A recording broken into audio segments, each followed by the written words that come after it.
What's up, everybody? Hey, how's it going? What up, what up? Am I from Canada? I am not from Canada. What's up, Banana Cleric? Hey, Willow. What's up, Jin? Level up. Good to see you.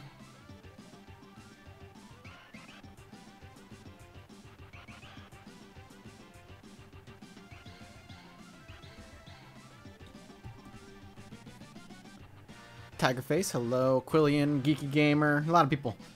Hello. Another late night stream. Kind of keeping an eye out on my my internet as well. Keeping testing it basically. Very casual intro. Yeah, I like to just kind of say hello. I'm not one of those like super energetic people, you know. I'm not one of the streamers like, ah, welcome to the stream. No, whatever.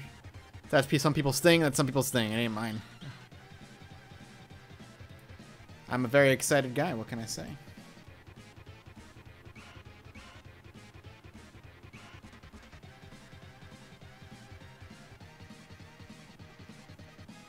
Gigabit is great, Jason. I'm loving it.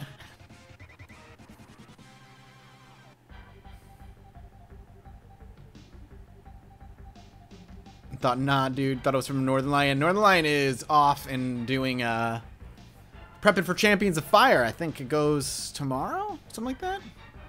Yeah, PUBG's fun. I mean, I've played it before. It's not new. But I like it. You know. I'm not, like, freaking hyper obsessed with it like a lot of people are, but it made a lot of people's Twitch careers, so I can see why they'd really be obsessed with it. A little Star Fox SNES music for you.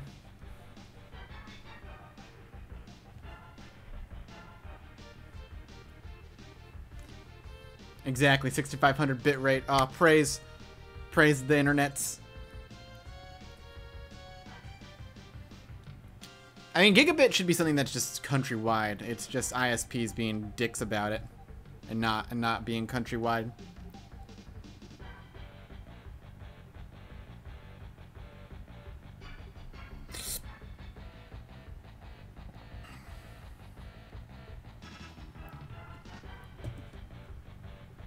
Yeah, we might see some more PUBG. I'm not sure.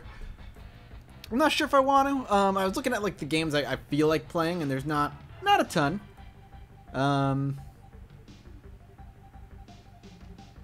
What up, Jake? Haven't seen you in a while, other than on occasionally on Twitter. How's it going? Here's the Storm. Nah. Bring back Tekkit. Let's go. Tekkit will never return. Unlike, I mean, I never want to say never, but it's like a 99% chance that it's never going to come back. Dan is, he's PUBG, Fortnite, and Star Citizen, but he's forced to be Star Citizen. He's invested a few thousand. My life is spiraling out of control, but otherwise I'm fine. Hey, man, I'm sorry to hear that. Try not to lose control. Your first stream from me? You prefer survival strategic games? Isaac didn't go up today? No, there was no Isaac today. You are correct. You are correct. You know, I honestly have been really, really tempted to play Stardew Valley again. And I don't know if it's something I want to do, like, publicly, or if it's something I want to do privately. I don't know, man. Like, I love Stardew Valley. I've never beaten the game, though, you know? Jersey Arsenal. Your husband left it on. Well, tell him thanks. And hello from Japan. I'd love to visit one day. I mean, it's definitely not for everybody. Jake, obviously. What I'm excited about is the developers of Stardew Valley doing like a Stardew Valley game themed around like magic and wizards and witches, which is cool. I mean, if I do more Stardew Valley, it'll likely be a stream. I don't know if I'll ever do another YouTube series of it again. It's one of those games that, like, because of its nature, I don't know, man. Like, it makes an okay YouTube series. It's one of those games that that found a very niche audience but never really expanded beyond that. Well, I mean, I could wait for the multiplayer, but I'm not going to be playing with anybody. That's the kind of game I don't want to play multiplayer with. And I know there's a lot of people that want to play. Hey, what up, Green? How's it going, brother? I know there's a lot of people who do want to play Stardew Valley multiplayer, and I get it, but for me, Stardew Valley is very much like an escape to Relaxation Town. So playing with somebody else would just ruin that for me for the most part, I think. Get sub emotes without subbing? Well, you're subbed, so you have them. Yeah, Jared does love Stardew Valley. Yeah, I like hanging out and chatting with you guys and catching up every time I boot up the stream. Have I tried Avorion? No. Do I think I would like Avorion? Maybe. I've watched it being played and I like the idea, but it's not something that I really want to put a ton of time into. I have checked out Battle Chef Brigade. It's a fun game. It's I recognize it as a good game. It's just not something that I like adore. There's a lot of bits about it that oddly turn me off just like a little bit. The art really turns... It's gonna sound really insulting, and I don't mean it to be, because art is very personal. Obviously, art taste is very personal, but the art feels like it comes right off of, like, DeviantArt. It feels, like, unfinished and kind of, like, amateur, and it just throws me off, and I don't really like it that much. And the art, it really detaches me. And I feel it feels insulting to say it feels amateur, because obviously it's not an amateur artist. But that's how it just comes off to me, I guess. Wow, say that to Eric's face. Again, personal taste. Art is personal. Art is personal. And I recognize people love it, but it's just not that's like weird things that detach me. For the similar reason that Avorion really puts me off. I don't think Avorion, I get it, but Avorion is one of those games that its visual style does not appeal to me, and the fact it's going to be a weird complaint, but it's just because of my style of gameplay. The fact that Avorion isn't a seamless galaxy and there's like weird loading screens every time you warp off to a new sector makes it feel disjointed. And I like it better when something like EVE Online, while also there's loading screens between, it's seamless in that it looks like it's not disjointed. Yeah, that's true. There are, like, kind of bizarre art style, like, more than one. When is my guest spot? Next week or the week after? I don't know. Well, we gotta wait for Ryan to get home first. Where you be, Red P?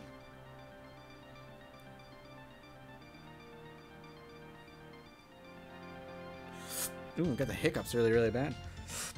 Mathis, watching you when I'm stressed makes me feel better. Also, ever thought about playing Planetary Annihilation? No, probably not. I probably won't play Planetary Annihilation. But I'm glad you watched my stuff to de-stress. Back to Crypt of the Necrodancer. It's so... Crypt of the Necrodancer is such a weird thing for me. Crypt of the Necrodancer, I really liked it when I played in Alpha. And for some reason, like, that series on my channel, like, the first couple of episodes, always gets views and comments. It's so weird. People absolutely loved, like, my Crypt of the Necrodancer stuff, and I wasn't even good at it. I played it, like, before the game was even available publicly. So strange. I will not go back. I have no intent of playing more Crypt of the Necrodancer. I'll be rooting for NL to eat a big fat dick at some point. No, I hope he wins. Obviously, I hope he wins. This is a good friend of mine.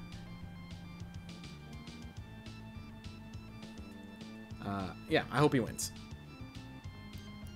It'll be interesting to see what he, how he does. It's a smaller event this year, it looks like, which makes sense. Sims 4 stream, again, another great thing I'd like to do. I should download that at some point. EU4, God no, I'm done with that game. I love EU4. I put hundreds and hundreds of hours into that game, but I think it's done.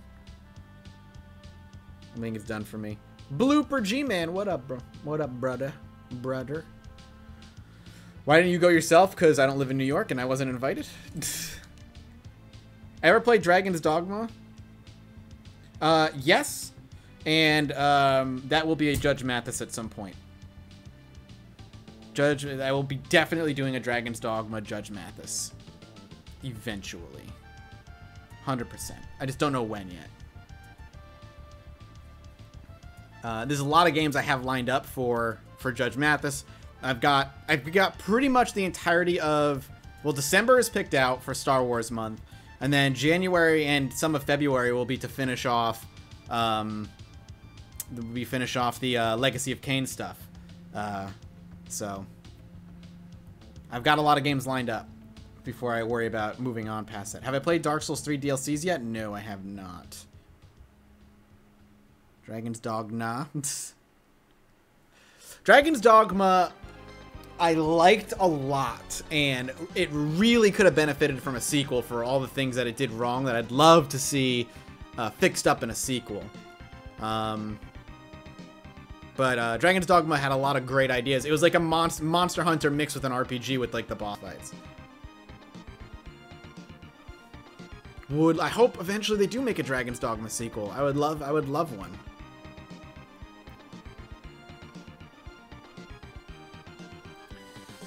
Yeah, I mean, Dark Souls is better as just a general game, I agree. But there are just aspects of Dragon's Dogma that I just adored. 28 months in a row. Thank you very much. Tiffany, appreciate it. What up? Yeah, different. I guess I just prefer... I guess what I should say is I prefer the boss fighting of Dragon's Dogma, because you can climb on the monsters and it feels more like visceral and more like a scrape. You know, these monsters are so huge you have to climb on them to do any damage. Like, I like that a lot. Where you know, Dark Souls was very much, for the most part, get in front of the big monster and circle strafe around the monster until you die.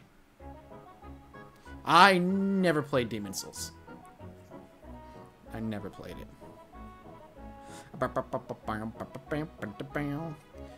Doki Doki Literature Club I will probably not play.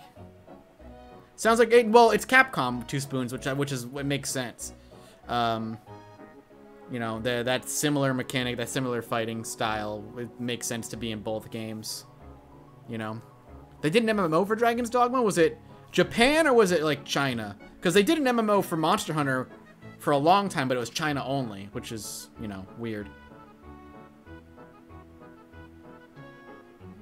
Am I going to continue my Divinity playthrough without an L? No, probably not.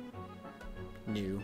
Because at the same time, as much as it wasn't doing, you know, good numbers on Ryan's channel, it was also doing absolute shit numbers on my channel as well, so... Have you ever given Subnautica a try in VR? No, I have not. I want a better PC before I worry about any of that. Evil Within was just impossible to stream. It was... The Evil Within PC port was janky and pretty bad. It devoured my CPU and my GPU. Like, it just ate them alive. And it caused the game to just absolutely crap itself whenever I tried to stream it. And streaming is less resource intensive than recording. So, that is a Fios router. Hell yeah. What's my favorite boxed PC game? As in, like, my favorite one in my collection, Jake? That's a tough one. If you're talking about the collection, I'll have to go grab one. There's a few games that I fucking love in my collection. Oh, it's a tough one, man. That's a tough call. There's some really cool boxes. Valera, what's up? Good to see you. I wish I had the option for Gigabit. I wish everybody had the option for Gigabit. Both? That's tough, man. What is my favorite in my collection I'll go with? Because there's still a lot that I haven't played that I have. There's some weird ones. Okay, I'll grab two. There are two that I want to... There's one that I want to show because I can't wait to cover it on Judge Mathis, but the other one is... I'll just pick one that I really like. World of Warcraft, like, the collector's editions are great. Ugh. I'm in my sweats. Don't at me.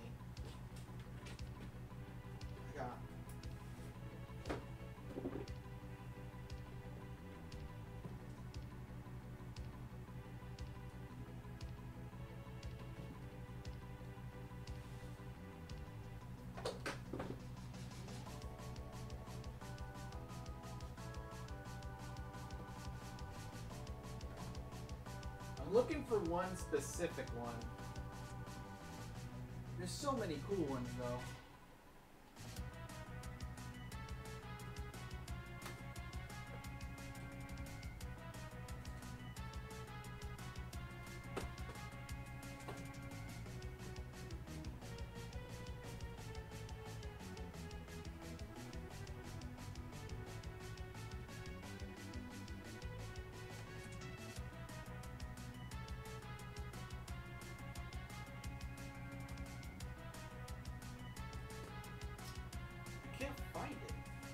It's in here somewhere. It's like a, oh, there it is. Found it, found it, found it. Okay, I grabbed 4 because I'm a mess. And I can't choose.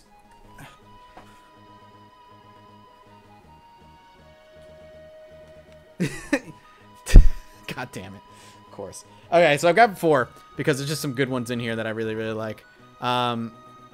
So first one that I want to, like, any of these old SSI Dungeons and Dragons game, I just love these because they're just fucking, first of all, they're super old.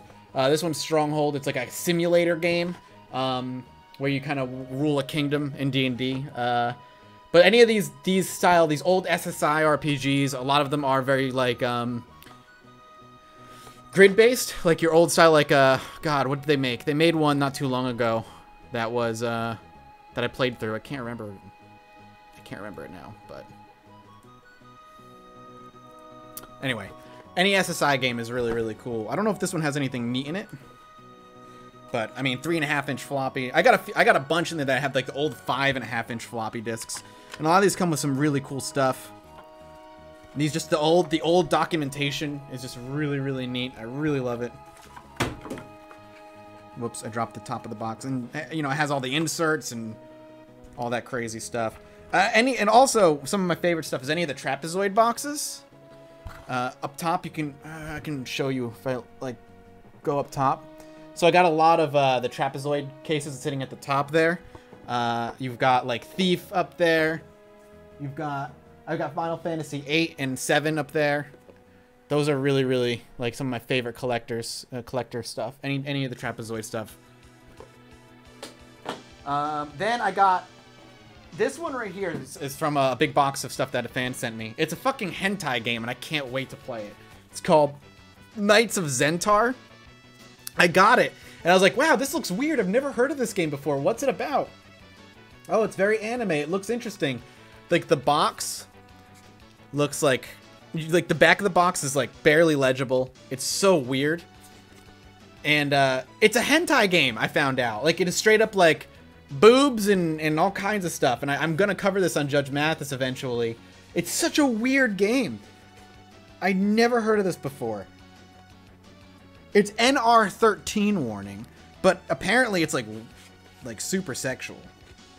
So I'm excited to cover that one. And then these two are probably my 2 prized possessions. Yeah, for Judge Mathis quotes. So these are my 2 prized possessions. So I got this, I found this really cheap, and after I looked up how much it's worth a good amount. So it's the collector's edition, like, Zork trilogy.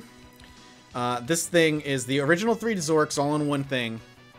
But it opens up like your book, and it's got like a little novelization thing going here. It talks all about like the world of Zork and everything, but outside of the 5.5-inch floppy discs that it comes with, it also comes with a bunch of other stuff which I really love. And that, if I can pop it, there we go, is still in the little plastic package. Is like currency, the coin from Zork. It has like what looks like a hand-drawn map. You know, for Zork. This is what I love. This is the stuff I love, and this is why I love collecting it, because like they don't do this anymore. It came with a fake purchase thing. This is... Oh, this is actually the thing that person bought. So this actually is whoever bought it initially. It actually has the old bill in it. And then it's got like a fake trifold, like, welcome to the upside down world and all that stuff. And like, here's what you can do while you're here. Go up this mountain and there's all these little activities you can do. It's all fake and really just fun. There's a bunch of that kind of thing in here, which I love. But my other like prized possession that I have as far as like box collector stuff is actually an unopened copy of a game that I was looking for a long time, and I couldn't even find a box copy of the game for the longest time. And I finally found one. It was sealed, and I got a pretty good deal on it. And that is what is arguably the greatest RPG ever made. Planescape Torment. The big box copy, not the Game of the Year copy, which there are a ton of. But Planescape Torment, still sealed. Never opened. And I don't know if I'm going to open this ever one day, or if I'm just going to look for like an opened copy to have as an option to pop open. So this is like probably my favorite thing to have. Matt, do you remember the days when you had to draw your own maps for games in order to not get lost in them? Yes, I do. Final Fantasy X, clearly my prized possession. Getting a fully in-box sealed copy of Earthbound is out of my price range. Getting a cartridge of Earthbound is out of my price range. So, yeah, I'll probably end up buying a second copy that is considered that it's opened already.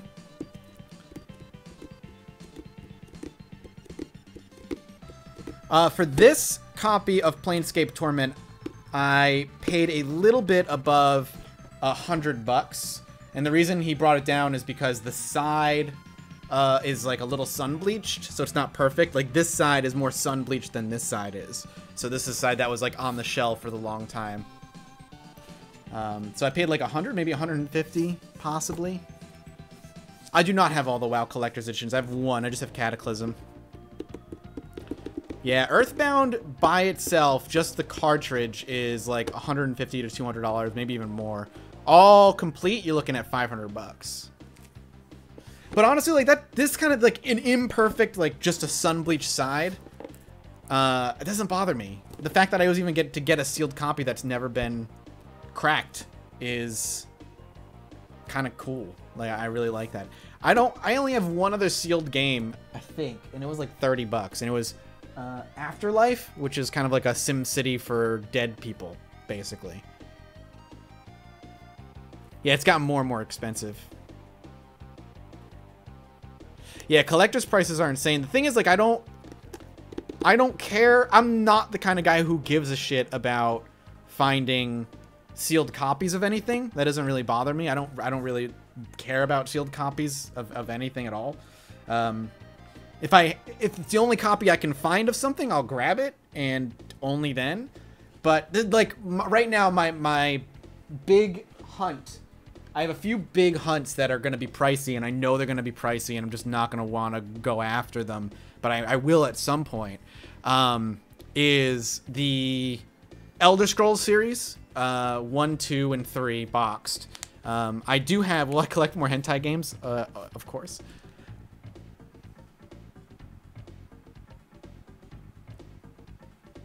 I want the Daggerfall in particular. Last time I looked for a full box copy of Daggerfall opened was still like upwards of $200, complete in box, because that box is so cool. It's such a weird box if you look it up. Oh, Ampion, hang in there, man. Don't worry about it.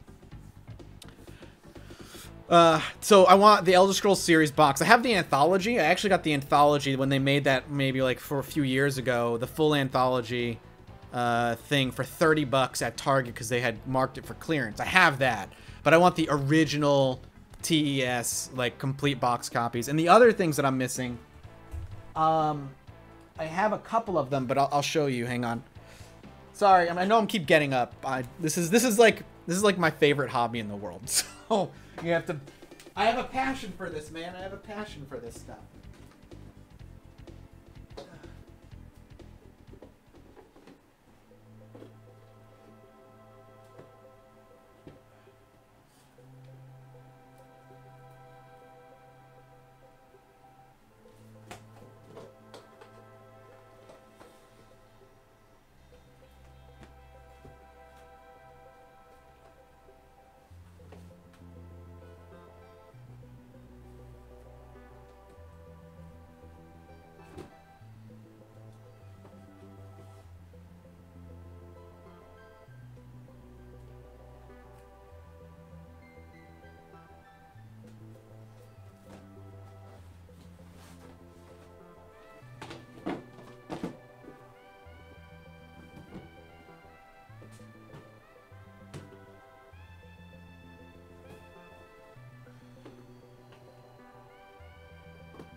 you've got me. You guys got me going. This is it. This is my turn on. This is what gets me going every day. God damn it. Right, I'm going for sex appeal. Just bending over constantly. This is like my thing. Of course, I walk away and I bend over and I come back. There's like almost 200 people watching me talk about old games. Okay, so other than the Elder Scrolls, the other big thing I'm looking for right now is to finish the Fallout collection. And that's going to be very, very difficult for me. However, I'm lucky at the very least I have the box and the CD to Fallout 2. But I want like the original Fallout in that like the long box. But that shit is like, God, it's like $250 to $300. It's ridiculous. It's so expensive. And somebody sent me this, which is fantastic. He gave me this and he gave me Fallout Tactics. And I'm super appreciative. I don't want it to sound like I'm not thankful at all, because these are super hard to come across. But this is missing pretty much everything. Yeah, it only has the CD in it. That's it. This is fuck! God damn it! God, Jesus Christ! McFinnigan. God damn, dude. Thank you, holy crap, for all those bits and taking over the damn... you are the bit boss now. Also scared the shit out of me. Good Lord! Now you're halfway to your collection. Dude, thank you so much. That's insane. That was also a jump scare. I didn't realize the volume was that high. Thank you, dude. Thank you so much. That's so kind. Seriously, that's awesome. I don't know what to say. I never know what to say. Pargan was dethroned from as Bit Boss. Pargan held a Bit Boss for a very, very long time. Anyway, I'll continue talking about Fallout 2, the box copy. So it comes with the copy that he sent me actually has nothing but the CD. And this alone is probably worth like 50 to 100 bucks, because this is the box is kind of like the thing. And what I could probably do is like find the digital manual and buy it. And download it and print it and then put it in the box, and that would be fine for me, and I'll probably end up doing that at some point. Because what's cool is that the way he kept his box is that it kept the cellophane wrap over it, so it kept the box in like pristine condition. All he did was remove the bottom of the cellophane wrap to get onto it. So this box is in fucking great condition. That's fantastic. The other cool addition, something he actually sent me, is if you're an Ultima fan, Ultima 9 Ascension Dragon Edition. Ultima is like known to be one of the greatest RPG series of all time, and he also sent Might and Magic 6, the big box.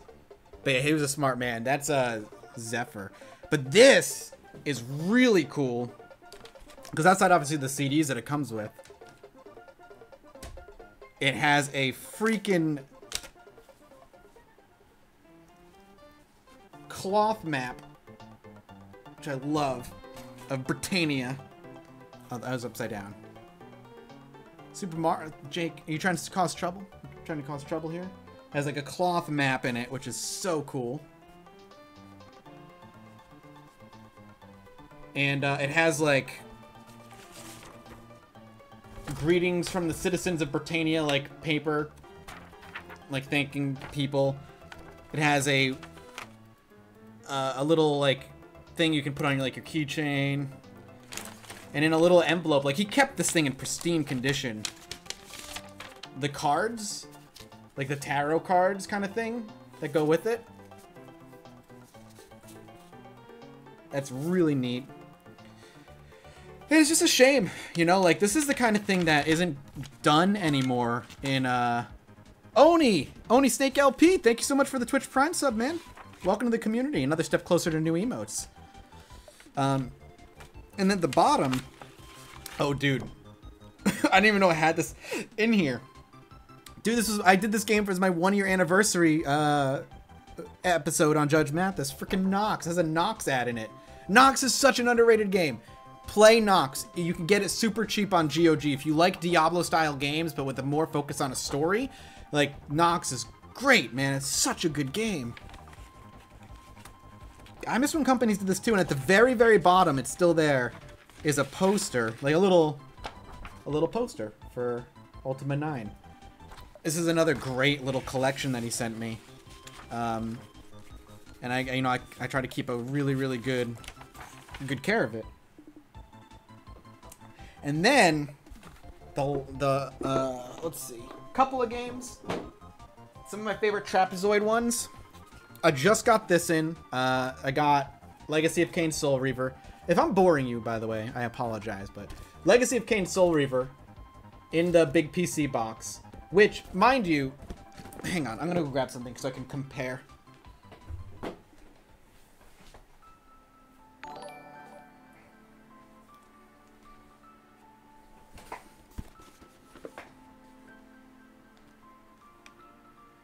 How old am I? I am 31 years old. So I grew up right around when these things, when PC gaming in the 90s was getting really popular. So yeah, no, these are like the Trapezoid boxes, man. The Eidos was known for these, Jake. They're ridiculous. So, but Soul Reaver is super cool because it's such a cool game, and the inside is really neat. And then they did these with all their Tomb Raider games and stuff. And it's complete in box, and I got this pretty cheap. And what came along with it, and I didn't know what came with it because it wasn't in the sale, was this. The Electronic Gaming Monthly from that year. What happened? I missed a donation? What? Did the donation go off? Sorry, hang on, hold up, where? I apologize. Did it go off when I got up? Let me open up Streamlabs. I don't even see it on, I think, donation. Oh, Tiffany, Jesus Christ. Thank you so much. I'm rambling away over here. Thank you, thank you. You do too much. Thank you very much. So, I'm sorry, I'm rambling. I am rambling. It came with this 1999 magazine from the year it came out. In this magazine, in EGM, the review for freaking Ocarina of Time is in here, which is awesome. I love it. And there's an ad in the back for like N64 like add-ons. Here it is. I was tweeting about these, man. PS1 and like N64 add-ons all over here. Like, look at that stupid fucking vest. Who wore that shit? Who wore that shit? Ever. Look at the PS3 controller before the PS3 was ever even in anyone's mind. Look at that. That little boomerang controller. But yeah, this came with the person who sold this to sold Soul Reaver to me. Just gave this to me. It wasn't even part of the sale. It just came with it. That's a cool ass kid. And of course, I was showing this off on the D&D stream the other day. If you are really desperate, $1.49 a minute to call the 900 number for sweet tips. Hell yeah! If you want to, you know, spend mom's money on her phone bill.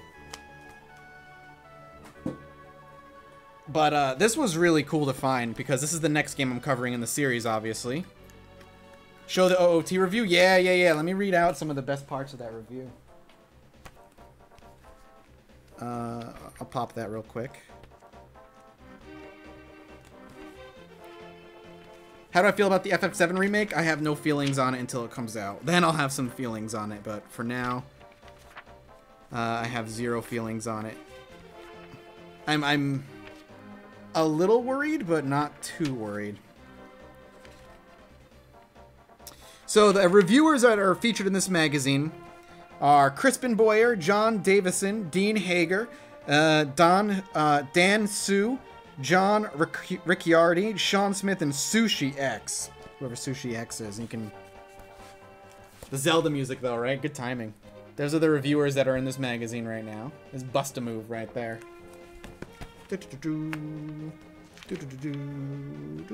Zelda Ocarina of Time. Right here. Where? Right there. Boom. And you can barely see it. 10, 10, 10, 10, 10. Just got perfect scores all the way down. Boom. And then next to it, you've got Golden Nugget 64 for gambling, FIFA 99, Milo's Astro Lanes, and there's a bunch of other stuff in there. Bust-A-Move 6.5. Let's see. Bust-A-Move got an 8, a 7, a 6.5, and a 7. This was 10, 10, 10, 10. This game packs, this is for Ocarina of Time. This game packs amazing visuals, beautiful music, a superbly crafted story, and rock-solid gameplay. But what amazes me most about Zelda is just how satisfied I felt after beating it. I mean, it delivers on so many levels. Aside from the epic quest, you get so many little side jobs and puzzles that you'll never get bored, and that's in all bold. And the dungeons are masterpieces of level design. I'm wondering if you just skipped the water temple then. Heck, even watching the sun rise over Hyrule fills me with awe. And at the time, I agree. I used to wander Hyrule just to enjoy it, man. Like, it made me so happy as a kid to play a game like that. And then Dan said, "This is a legendary game. Everything Zelda offers, the engaging story, the vast areas to explore, the beautiful music, you wouldn't believe could fit on a cart. There's not one gamer to whom I wouldn't recommend Ocarina of Time. While it isn't perfect, controls take a little getting used to, graphics aren't up to Banjo's standards, Zelda has worlds of gameplay going for it. This is one of gaming's best. Do not, I repeat, do not miss it." You know? This is time. This is a different time back then. It was a wild time to grow up. But anyway, the point was this is a cool box, and Soul Reaver is such a cool game, and I'm so excited. It's a weird box, it's an inconvenient box, as Jake pointed out, but you know, it opens from the side, of course.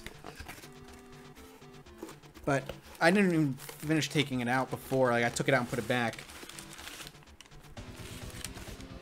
But it was pretty minimal on the inside. It had like the cardboard CD holder that opened up like this. Oop, I forgot to put Ultima CD back. I'll put that back after. And I hope there it goes. And the manual. And the inserts as well. So you had like the little insert. I might even put the magazine in there. And then they folded it up nicely so it didn't get bent on its trip. Just like the registration card that used to come in the boxes as well. That stuff, man. I don't know what it is about it either. Like, I try to think, like, why does this stuff... Why does this stuff, like, excite me? Like, but it's weird, like, getting little... You get, like, a tangible thing. I always have a memory of when I was a kid. It was my birthday present that I was getting. And my grandmother bought me Ocarina of Time, actually. And I couldn't play it right away because I had to go to Kingdom Hearts. Oh, man. I had to go to my brother's like softball game or t-ball game or whatever. He's, 4 years younger than me, and which was fine. But to hold me over, like, I just pulled out the manual and I read that manual cover to cover like 3 or 4 times during that. It's obviously a lot of nostalgia built in. Yes, a Franson, 100%. But it's enjoyable nostalgia. But it's just some of the stuff that they used to make back then that weren't considered collector's editions. A lot of the stuff now that you want to get for like to have stuff in it, you have to get the collector's editions, and that stuff doesn't exist anymore unless you buy collectors.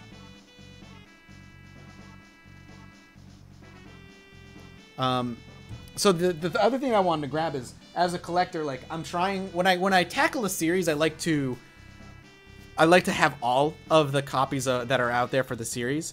And Legacy of Kain, before I wanted to drop a review for it, I wanted a box copy.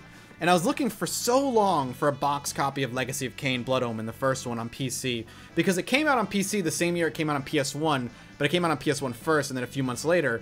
And I was looking around and I could not find an actual physical box copy of Blood Omen. Like, I just couldn't find it. I thought that I couldn't find one. I didn't think it existed. So I had to like look, and I finally found a picture of it existing, and it was nowhere on eBay. The only thing you could get were the jewel cases of the game for pretty cheap because they're everywhere, or the PS1 version of the game, which is everywhere.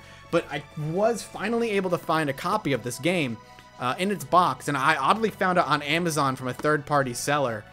And this is the only copy. They were only selling one, and nobody else had a copy of the game. This is the only copy they had. and I just had to tell them, like, yeah, like, love that face right there. I had them, like, you know, inform me what was in the box, and could they show me evidence that it was actually, like, what they were selling, and it was, so I bought it. And this was so hard to find, man. This is so hard to find, so surprisingly difficult to get my hands on. And the back of the box is really neat as well. And it's complete in box too, which is also super rare. Yeah, Divinity is done, unfortunately. Ryan doesn't want to do it anymore, and I understand why. It just doesn't do well on the channel. And it doesn't do well on my channel either.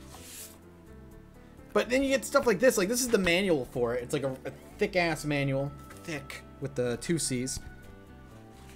And the map of Nosgoth, which is pretty much the exact map that you have when you open up and play the game. And that's the map in the game. And then the back is an advertisement for Creatures, which I don't even know. I've never heard of it. I'll probably hunt it down. Thick manual indeed. Yo, I will go get... I have no issues, but there is a game, a Star Wars game, where the manual is ridiculous.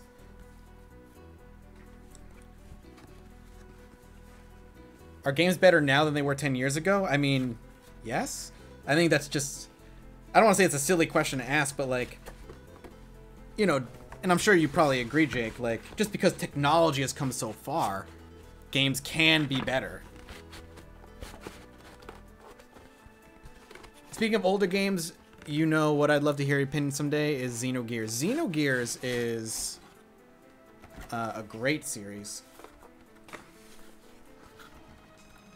Yeah, I'll show. That was actually my very first, when I started collecting PC games, the very first series I attempted to collect every game of, and I don't think I'm there yet, was Star Wars.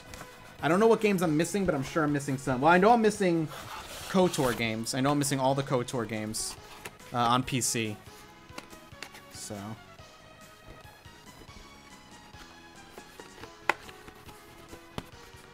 box back up. Then... I have only just started to collect this man's games, and I will collect them all one day, because they're just out of this fucking, they're weird. But it's the David Cage games, and his first one, Omicron. A Nomad Soul, because David Cage is perpetually on some sort of drug. His games make almost no sense, and they're usually disappointing. But David Cage games are freaking weird, man. And again, this is an Eidos game, so of course it's a trapezoid box. But I will eventually do a playthrough of all of David Cage's games. I'm excited and not excited at the same time. I don't know, we'll see. We'll see how it goes. Yeah, I'm just talking about old games apparently.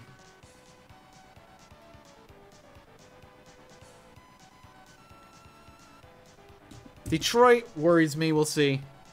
I really enjoyed all of his games up until Heavy Rain. Heavy Rain was good up until the end, and then it just didn't make any sense anymore, and that really disappointed me. I mean, if you never played it, I don't want to spoil it, but here's the thing. The thing about murder mystery games, and of any kind, is that even though it should always keep you guessing and the ending should be a surprise or make you feel vindicated for guessing, there should always be, throughout the game, a hint that there was who the killer was throughout the game. My problem with Heavy Rain, and I think a lot of people, the problem with Heavy Rain, is that Heavy Rain, its ending made no sense because the game did everything in its power to make sure you did not have any idea who the killer was, and left a ton of plot holes in the game. Like the freaking origamis. They never explain why what's-his-face wakes up with an origami on his chest in the middle of the street, or why he blacks out. What happens when he blacks out? Why is he blacking out? What is he doing? Why does he black out in one place and wake up in another? There's so many plot holes that just were never answered in that game. I wanted to rip my hair out at the end of that game. I remember me and my friend played it from start to finish, all in two sittings, I think, actually. And, like, we were so excited to find out what was going on, why he was blacking out. And when we were just, like, left with no answers, I wanted to die. I want it to die. What? Why is it saying make it rain? Oh, damn! $100 tip from Nomaka there. Now you can get that Earthbound box you were talking about. Love the stream and love your YouTube vids. Keep up the great work. Dude, holy crap. Thank you so much. That's insane. I just saw a gif of making it rain. Oh, thank you. You guys are being ridiculously generous tonight. Overly generous. Goodness gracious. You guys. I'm just here talking about my favorite hobby. That's all. Which is old PC games and nostalgia. This is the thing about like PC games too. PC games back in the 90s were doing things console games didn't do until like late PS2, then 360 era. There's like Baldur's Gate and that whole series was doing things in RPGs that we didn't see happen on console RPGs for fucking years, man. For fucking years. It's ridiculous, and it's something I didn't discover till later in life. It's 100 bits from Piranha Hemo. Thank you, man. Seriously, thank you, guys. Oh, did I drop some frames? It should. I think it smoothed out. Hang tight. It'll smooth it. Whoop. No rip stream. No rip stream. I'm still here. You should be able to hear me. Oh God, why is my new internet shitting itself? Hang on. I'm gonna see if it smooths out. It could just be a hiccup. It looks like it's smoothed out.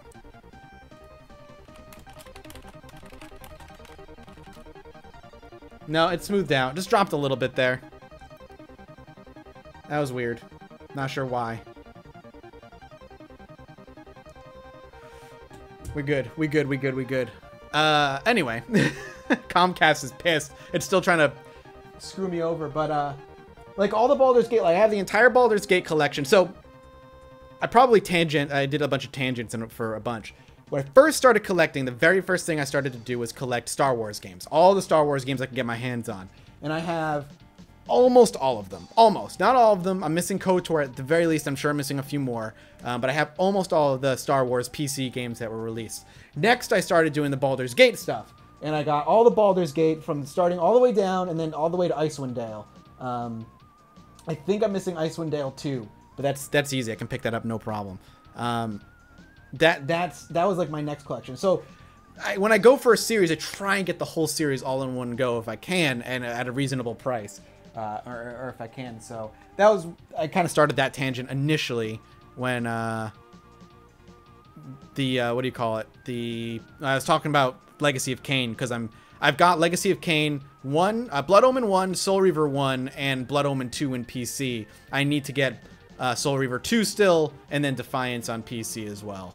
And I'll have that whole collection. But there's just something really, really satisfying on... What's up, man? I missed you today, Boo. I hope you enjoyed your day off from the podcast, fam. What up, Bear? We're just talking about PC games. Just talking about old PC games. But there's something super satisfying for me about owning an entire series, like cover to cover on PC. For some reason... it's just satisfying when you just get them all and you line them all up and you just have them all there. It's because you know that like it's the knowledge of knowing that those boxes are not being made anymore. New games don't do this anymore, and like you have one of the only copies in the world of this game that is not being produced. And it's like you gotta keep it safe and pristine and take good care of it and stuff. I actually have a couple of boxes that are beat up that I have as like project boxes that I need to repair and take care of down at the bottom over there that I'm looking forward to doing it. The other like last like super proud game I have, and then I'll get the Star Wars thing I was talking about, is this was, I think, like not many were made. If someone wants to Google it, I think I'm wrong, but I think there was like 500 to 1,000 of these made and that's it. But I'm probably wrong. There were probably a lot more. Was somebody who was moving out of the country. They were going from the US to the UK, I think, and they couldn't bring their games for one reason or another. And he had this big box, and he was like, "Hey, man, I can't take this with me. I'd like it to go to somewhere that's gonna, someone's gonna take care of it and appreciate it for what it is.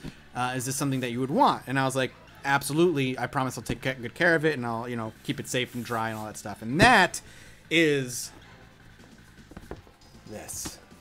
the Ada Anthology Collection.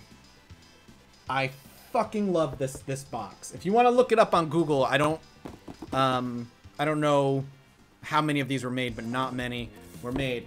And this was released in 1996. So this is before like the reboot and all that stuff. Dragon Eyes, what's up, man? So the 8 Anthology collection is fucking cool, dude. It's super metal as hell. And it's got all this stuff on the inside, like little papers, but like look at this shit.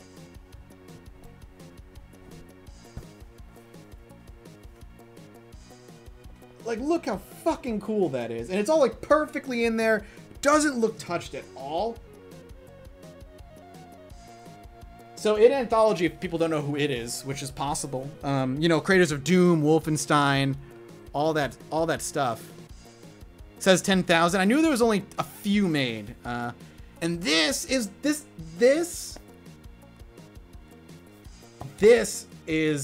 the...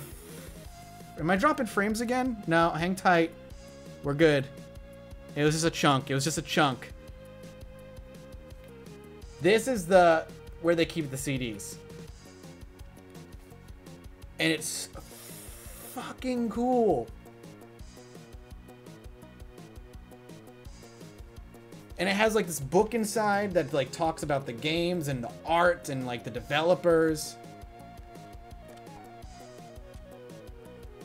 It could be on Twitch's end. I don't know. I don't know if it's the internet or not. I'm seeing like a dip in the bitrate. My bitrate is max. I have a max bitrate going right now. 6.5 thousand bitrate stream. So that's probably the problem. I should probably bring it down. I have the bitrate as high as I can go. But look at how fucking like crazy. It literally looks like an album. Like an album cover.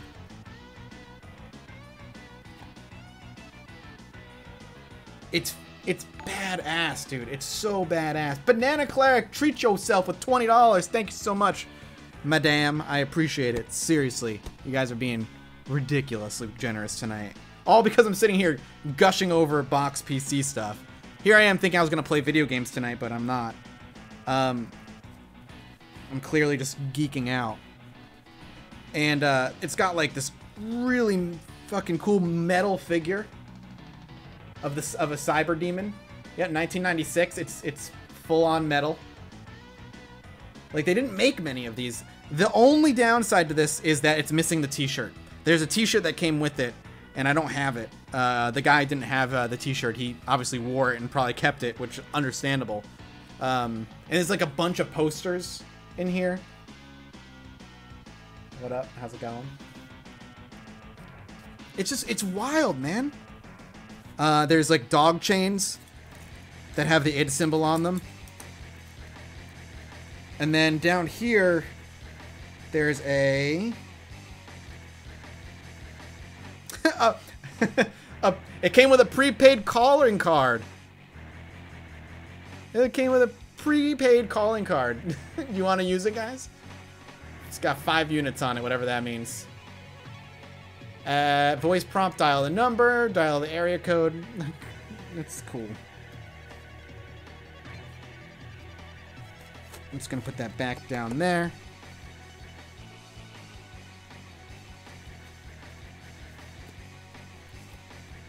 But like, they don't make this shit anymore, man. And then obviously, all this stuff. It's Final Doom in here. Welcome to the It Anthology collection.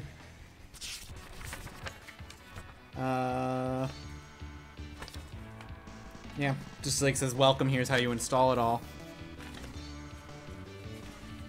We can all call our long distance friends, it's true. The RSAC rating system. Violence, nudity, sex, language. Classic, really.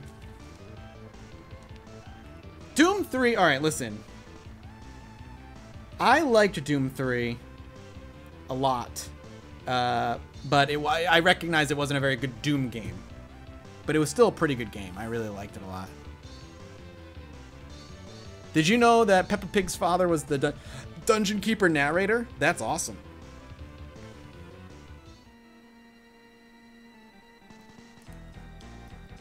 The only Doom game that you played was the new one. It's a fucking great game. Let me put this back on. So this is like one of my prized possessions as well. So I'm loving it. What up, Cinny B? Sin would, I mean, dude, Sin, dude. You've got to at least, as a metal fan, you've got to love this cover, right? Like, you have to.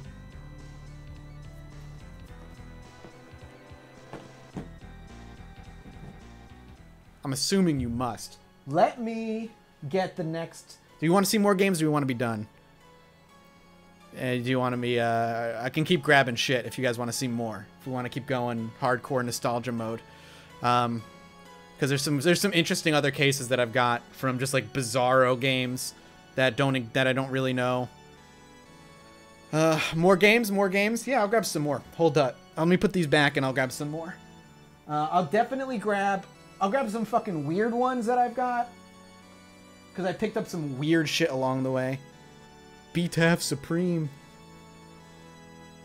How's your, you still working on music, Bear? BTAF Supreme? Don't judge my butt.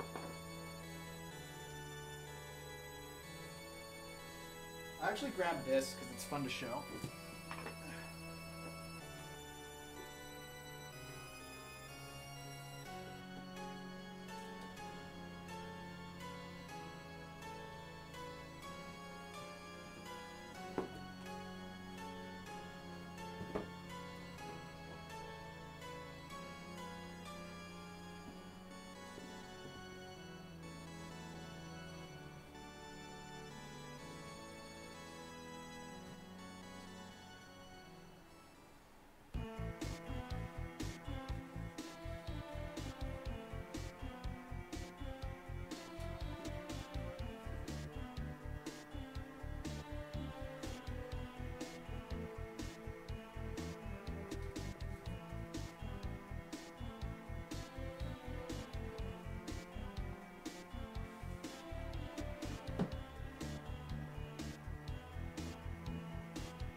Grabbing this because I want to talk about that style of box. Back in the day, there's another. There's a game I want to show. Here it is.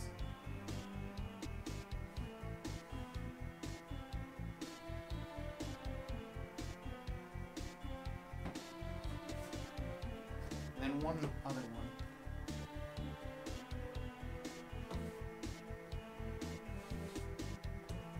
I can grab a bunch more, but later. Listen, don't. This is not a butt cam show, okay? It's not a butt show.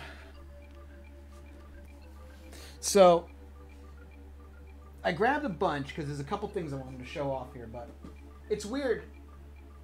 When people talk about big box, as Zerebyte, I'm still showing off your games. The anime game and all the stuff, for the most part, everything I'm showing you, Zerebyte is the one. Zerebyte is the one that hooked me up with a ton of them, and I'm still showing off some of his and some of mine as well. So Zerebyte, yeah, I'm showing off. This is the guy I'm talking about. Stealing my viewers. I'm sorry, dude. It's just how it works, dude. So when people talk about big box PC games, and I see a lot of people talk about it, I see a lot of people think of like this, because they still don't do this anymore. But this is not like a big box PC. Big box, like this is the kind of box that they went to in the early 2000s, late 90s, and eventually just became DVD cases, which you see now.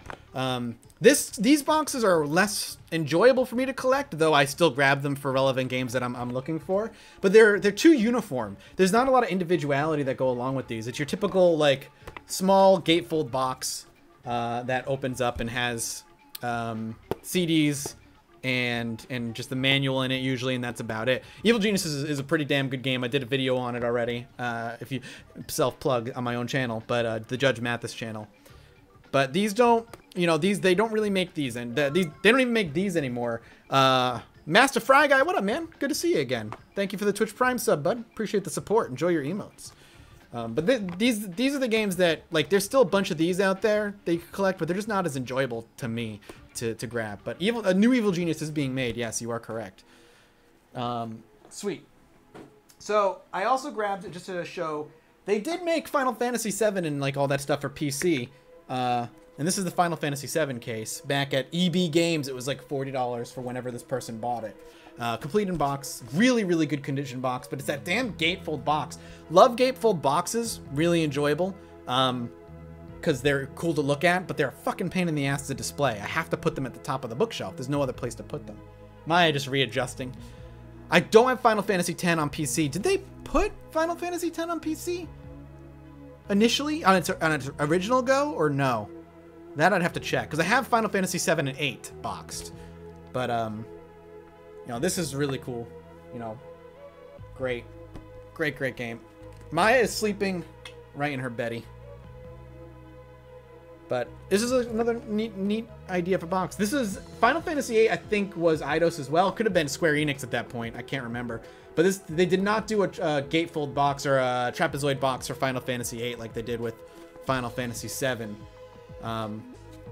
This is required Windows 95, DirectX 5, a Pentium 133 with a 3D accelerated card. It required 32 megabytes of RAM and a 4x speed CD-ROM. Everybody, I don't know if you can do it. But no, this is, I never, as a kid, I didn't realize that they had done, whoop, my computer went to sleep, it's bored. As a kid, I never realized that this is something that they did. Have I played Anachronox? I have not. I think I own it, though. Let me check. I think I own Anachronox. I think I got it as like a weird extra to a bundle that I bought. The name sounds familiar. I do think I own that game. I'd have to look. Need dedicated ass and cat cam. Yeah, do a workout stream where I'm just like picking up boxes and putting them away. Yeah, there's a bunch of games that I picked up back when I was like really looking into starting my collection. I always look for deals where it's like they were selling the game I wanted, and plus they were throwing in a bunch of other games that they didn't want or need that I would pick up as like a bundle, more or less. And I got a bunch of weird shit with that. So the thing, Mike, about trapezoid boxes and why they were done that way and why Eidos kind of went out of their way is it took up more shelf space in a ooh, that's a really weird song. Took up more shelf space to stand out in a store. So exactly as Jake is saying, it looked different. It stuck out. It was like your eyes would immediately see it and be like, that looks weird or that looks different. And so they'd go over and check it out. And but it cost, you know, similar amounts of money as any other big box, but it was a way to just be like, hey, sweet, that looks different. Let me check out what that's all about. So that's why Eidos and a few other companies did that. Also, a couple of cool little boxes I have since Doom. Talking about they're not really top heavy. They're just awkward to display.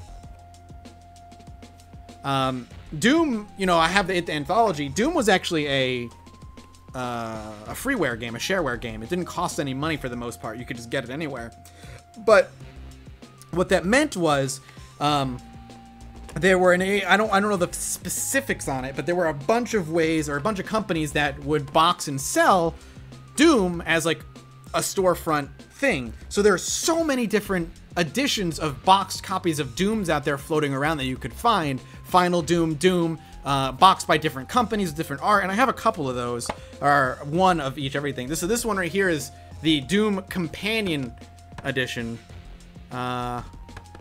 I wasted 5 years doing YouTube BS. What's going on? Who is this Jake? Oh, Jake is Red Panda Gamer. Sorry, he's somebody I've known since my early days of YouTube in general.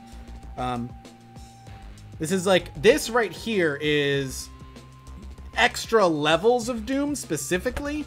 Maps of every level, game recordings, level editors, hints, cheat codes, sound editors, plus a ton more, plus episode 1 of Knee Deep in the Dead, which is a third-party expansion pack to Doom, where it would give you like the first level of some new Doom levels. Doom was one of those games that just like spread like wildfire, and a ton of those other third-party companies would do that and add levels and sell them as their own. out there and in the stores, and I have a couple of other games that have that as well. I have one. I think I have a couple of RTS's extra levels. Command and Conquer. I have a couple box copies of third-party Command and Conquer extra levels sitting back there, which is really, really cool. Do I own a box copy of StarCraft? Not yet. I do not yet. I also have Doom 2 in the box. Full-on Doom 2. Just by... This is id Software, but distributed by GT Interactive. It's another one of those... It's a really in good condition box. But similar story to about Doom 2. Interesting box. What's cool about the Doom 1 box is how weirdly small it is. It opens from the top like a normal box, but look how tiny that shit is. Lightning Dragon, I do have all your SNES games. They are in my closet. I tried to record an opening of them. I'm going to re-record it. I tried to record an opening of them when I got it, but the video was all effed up, and I posted it, and somebody pointed out how messed up the video looked, so I just deleted it, and I need to redo it at some point. I do have all of them. They are sitting in my closet still. I apologize. I've not gotten around to re-recording it yet. I need to, and I will at some point. So... Anyway, and then I've got Heretic. Heretic I remember playing as a kid. It's basically Wizard Doom, but this box is really, really, really interesting to me. Yes, everybody, all your boxes are in great condition with the exception of a couple from the shipper, which I still have. I'm working on like a couple more, and they should be back in good condition. I've been taking care of them, I promise. Heretic was great. I loved Heretic. Heretic was awesome. It's I never saw a box copy of Heretic before, though, and this is another one of those weird third-party publishers. And this was made in conjunction with Ravensoft. So it's from the publisher of Doom, so id published it, but Ravensoft made it. And Ravensoft has made some interesting games in the past. And one of my favorite Ravensoft games is actually Wolverine, or I think it was Origins. Like, the game was better than it had any right to be. Very, very good. I miss Westwood too. But getting boxes of copies of Doom and stuff is a really cool... It's really cool to add to your collection because they're just such a weird... There's such a weird history behind the publication and publishing of Doom and id games in general, because most of them were shareware, freeware that you just would share with other people. It's how they got their name on the market. It was they made games that were free for people to pick up. So, I got some weird stuff here that I want to show off, and some normal stuff that just I like. I'll start with the stuff I like before we get to the weird stuff. So, this is like, if Dan Giesling was in here, he'd probably be creaming his pants right now. Wing Commander, the original Wing Commander from Origin. You know, when Chris Roberts had a publisher to answer to, and he couldn't just do whatever he wanted and make vaporware. Wing Commander is great. What's cool about Wing Commander, what I love about this box copy, is the stuff that it kind of came with. It's very minimal in what it came with, but the stuff that it came with was super rad. So first, obviously the discs, 5.5-inch floppy disks. There's something really fun about having these. I need to eventually, when I have space in a bigger apartment or something, make a computer, build a computer that can handle these. This is like, you don't see these anymore, man.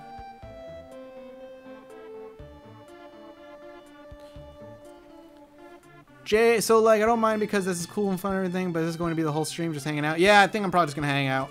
Hey, Jake, have a good one, man. Thank you so much.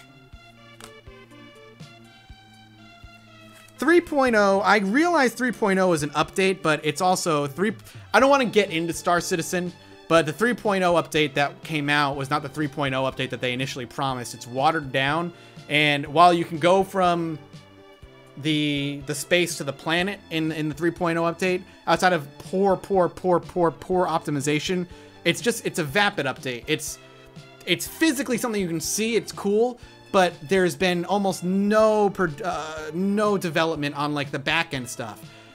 Chris Roberts has this weird fascination. He always has. It's one of the reasons Origin went bankrupt and EA actually ended up buying them, because Chris Roberts is actually very bad at managing things. He's just not very good at it. But the thing is, there's not a lot of meat in 3.0, where what they need to focus on is pick a gameplay mechanic or loop or technology and polish it to a spit shine. Chris Roberts is the king of wanting to do everything but focusing on nothing. He needs to focus on a couple of things and make the game playable first before being like, well, now you can fly to a planet. Yeah, well, who cares though? So, you know, whatever.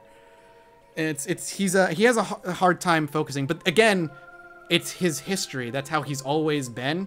And people don't like to acknowledge that. It's like I said, it's actually one of the big reasons his company went bankrupt and EA bought them, because he has no control. He has no focus. He's an ideas man, and that's really what he's best at. All right. So, but what's cool about Wing Commander is what's really cool and what I really love about these box copies is the blueprints, dude. This is cool. This is back in the day before there was like really, really graphics, you know? So like what Wing Commander looked like was, you know, it looked good. It was very cartoonish and the sprites were great, but you never got to walk around your ship. So what these blueprints kind of did for you back then was just give you, you know, imagination. Let your imagination run wild. And you could check this stuff out and like walk around it, and it was rad, dude. Having like blueprints of all the ships, and there's every ship in here has a blueprint, which is just as cool. There's like 5 or 6 different blueprints in here, which is fucking cool. I love it. It's really, really neat. The box is minimal, but other than that, it's a really cool collector's thing. And this is the Game Player's Choice of 1990 award. Ooh, very fancy. But I love it. I love it a lot. Okay, put that back there. And then one of my favorite boxes. It's a game that I know a lot of people may not, you know, it's some weird, you know, some people fucking love it and some people don't like it that much at all. But there's something about this box that I loved, and it's only in the big box, and it came in like a big box and kind of a normal box that you see Evil Geniuses in, because it came out at a time, it came out in 99, where that style of box is becoming, oh, have a good night, Banana Clark. Thank you so much again for the donation and support. I appreciate it. Sleep well, feel better. But this came out at a time where that style of box was transitioning, and this is just The Sims.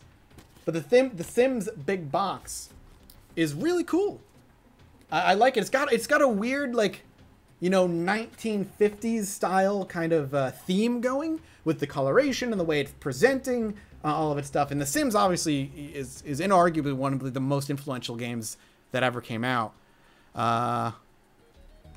Get nice and greasy with some scented oil and start stroking yourself? Excuse me? I don't know what to think about that.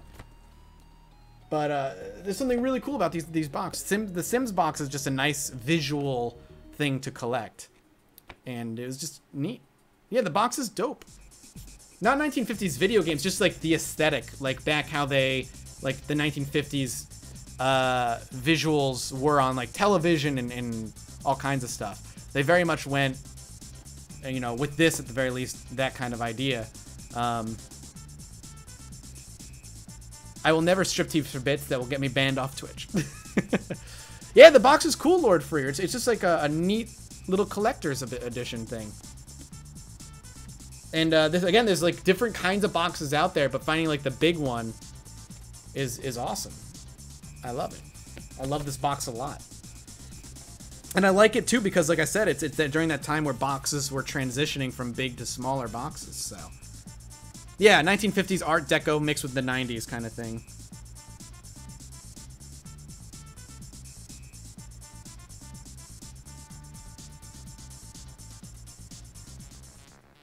Sims games are great, man. You have Spore back there, right? Spore, I do not have a box copy of. No. No, I do not. I'm trying to think. I do not. Will I ever play Sims on my channel? Probably not.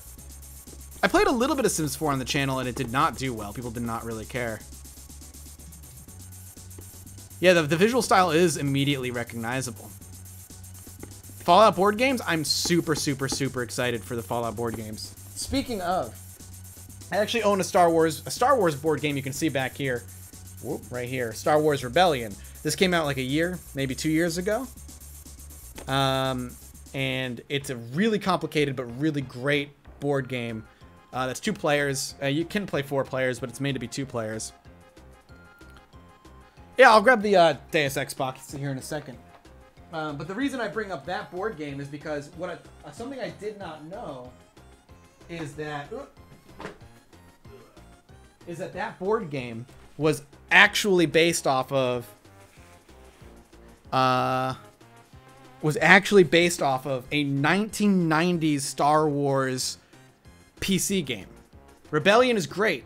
Came out, like I said, a year, maybe 2 at most. And it's actually based on this. And I did a video on this on Judge Mathis last year.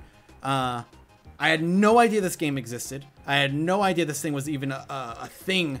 The only reason I even discovered this is because I was looking for Star Wars games I had never played before for this to review on the Judge Mathis channel. I came across Star Wars Rebellion. And in the UK, it's called Star Wars Supremacy, in case you're curious. This right here is a wild game. This is like a 4X strategy game for Star Wars. And it plays almost exactly like the board game. Like, it's very clear where the board game came from. And you can see it like it's like, you know, the planet map and stuff. And throughout this game, basically the way the game plays is the idea is that you either pick the Rebellion or the Empire. And you're basically playing this political tug of war. 6 months unspeakably. What's up, man? I saw you enjoying Lost Initiative last night. I hope you enjoyed. And thank you for 6 months. Star Wars Rebellion. Oh, my computer keeps trying to go to sleep. The way it plays is like a 4X game. So you're going into star systems and you're sending off all these people like Luke Skywalker, Han Solo, and a bunch of stuff from extended universe stuff that doesn't exist anymore, like Jan Dodonna. And you're playing politics, basically. You're sending people to planets that are under control of, like, say if you're playing the Rebellion, under control of the Empire, and sending them to planets to do political espionage and get the planets on your side, so that when you get the planet on your side, you can build on those planets and recruit people and build starships, and you're basically trying to take over star system while playing this, like, kind of political tug of war, while also having, like, clashes here and there with the Empire and Rebellion in this pseudo RTS kind of combat. It's bad. The combat is bad, but it's terrible. Yeah, Zerbite. I don't know if I can give you permission. I can try.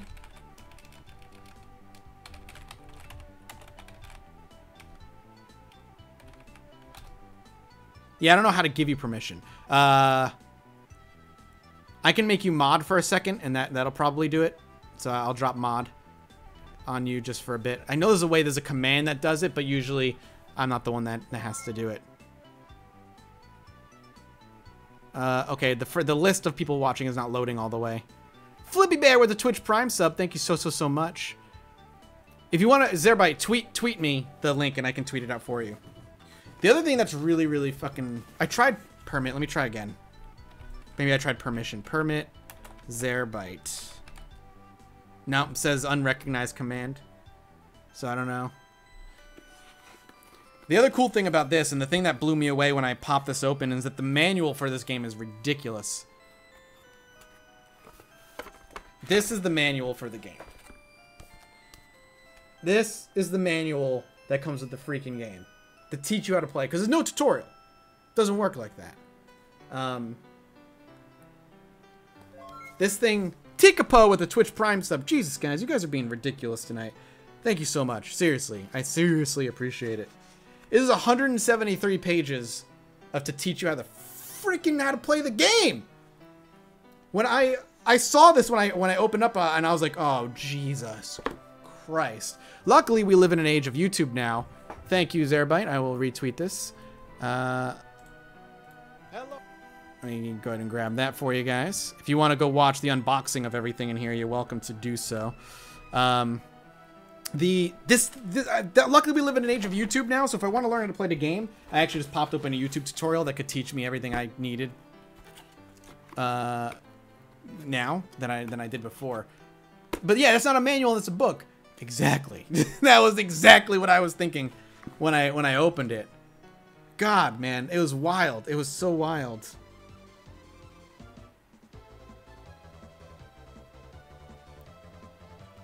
It's too much. It was too much. You harassed me in the early 2000s. We took a picture together. Me? I harassed you in the early 2000s? Are you talking like... I didn't start YouTube until like 2012? I don't know. Do you mean like that? Early 2012? You harassed me in the early 2000s. Well, I'm trying to think of who I would have harassed in the early 2000s. You have to refresh my memory, because the only the person I'm thinking of was the very first person I ever took a picture with. Yeah, I harassed you. The very first person I took a picture with. Oh, you're making shit up. Okay, now I've never been to Legoland. So now I know you're not. Now I know you're making crap up.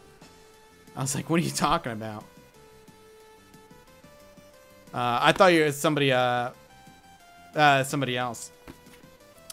So Star Wars Rebellion is just a weird, yeah, he's trolling. He's really trying though.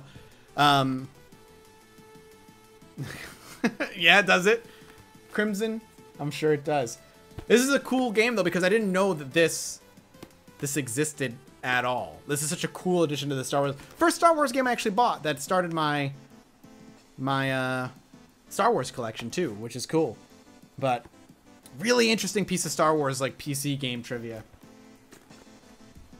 Speaking of Star Wars, the other Star Wars game I grabbed just because it's freaking wild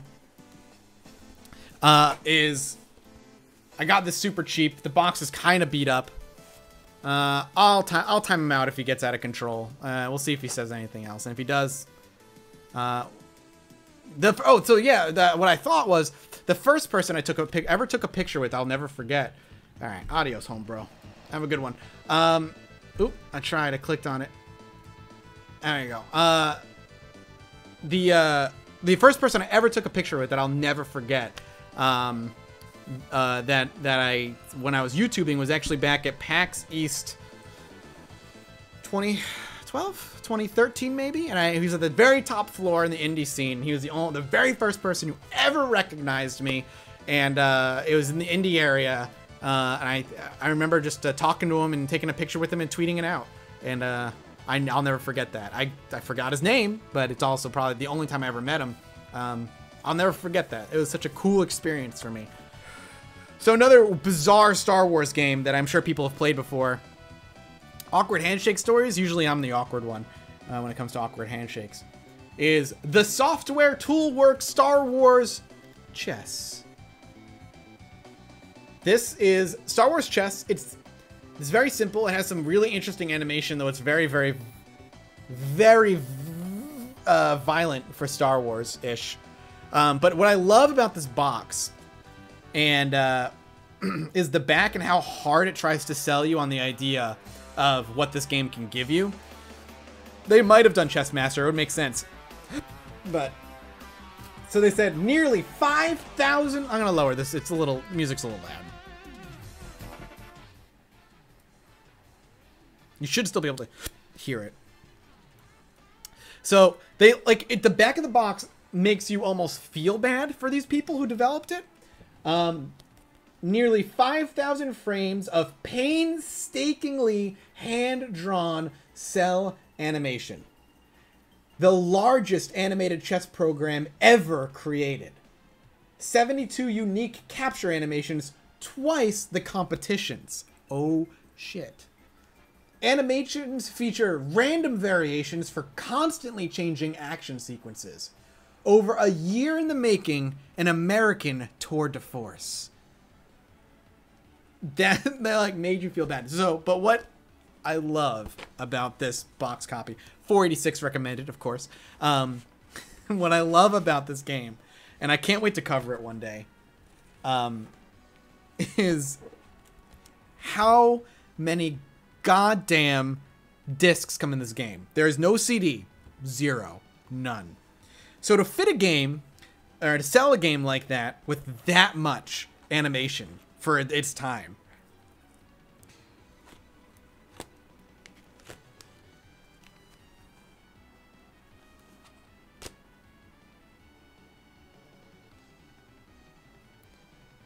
Look at how many 3.5-inch floppies you needed to install this fucking game. For a chess game. For a chess game. You needed ridiculous amounts. I'm going to try and find the highest number it's in here. I could probably just count them, actually. 1, 2, 3, 4, 5, 6, 7, 14 3.5-inch floppy disks. 14 3.5-inch floppy disks to play Star Wars chess. And it comes with a manual, which is great. I'm sure it just teaches you how to play chess. I don't understand. What the heck? What the hell? Really? This is the worst This is the worst manual I've ever seen. It barely uses any of the page space. Look at how much empty fucking space there is in this freaking thing. Like, it's just like near empty pages, and then at the back,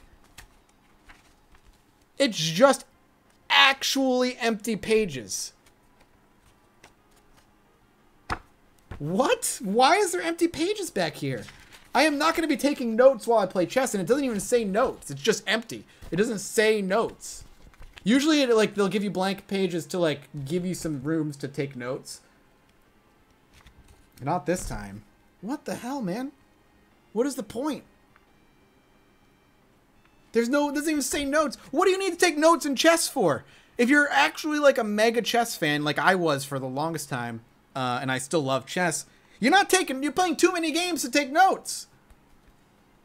You draw out those 5 steps ahead to try and beat the computer. What the hell?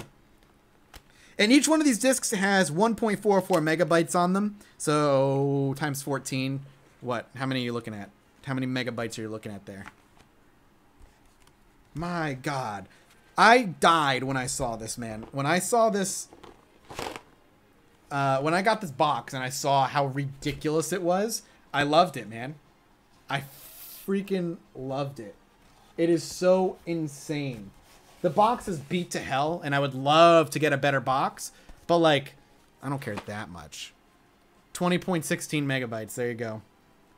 It's such a weird fucking abomination of a game to have that many discs for chess. It's like they should have waited when CDs were more doable if you're gonna have to do that. Bone Walker, have a good one, man. Thank you so much. I hope you enjoyed hanging out for a while. Such a weird thing. Zerbite, thanks for coming by, and as always, man, thanks for all the games. I just remember seeing that and just being like, that's fucking bizarre. That doesn't make any sense. Like, why? Whoever allowed the team to have a limit of 20 megs was out of their mind. Oh, we'll definitely get a Judge Mathis review of it at some point. Absolutely. 100%. We're doing a little bit more of a recognizable Judge Mathis this time around. Windows 3.1 was only about 6 megs. God damn. So one of the other things that I really like to collect for PC games, and it was a genre of game I was never really into growing up, but I recognize how influential and important it was in the PC scene, though definitely not in the console scene, was point-and-click adventure games. Point-and-click adventure games were the... Here, I'm going to crack open some different music here. Point-and-click adventure games were very important to PC growing up, and I wanted to start collecting those and eventually playing them. Yeah, Disc 9 was corrupt. I just couldn't play it anymore. The very first thing I found when I was just starting collecting PC games, I was looking for recognizable stuff that I would know, even though I may not have played it.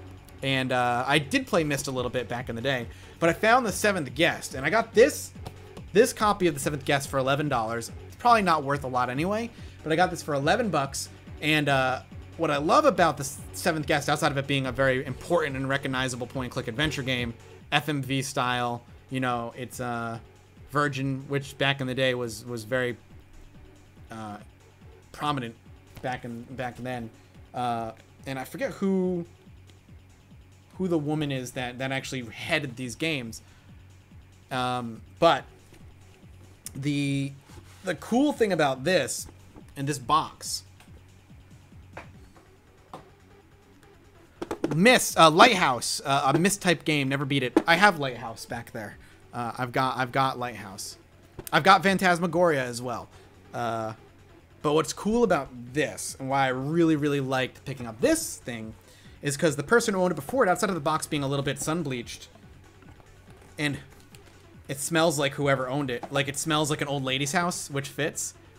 But she kept everything, the person who had it kept everything in plastic, kept it safe,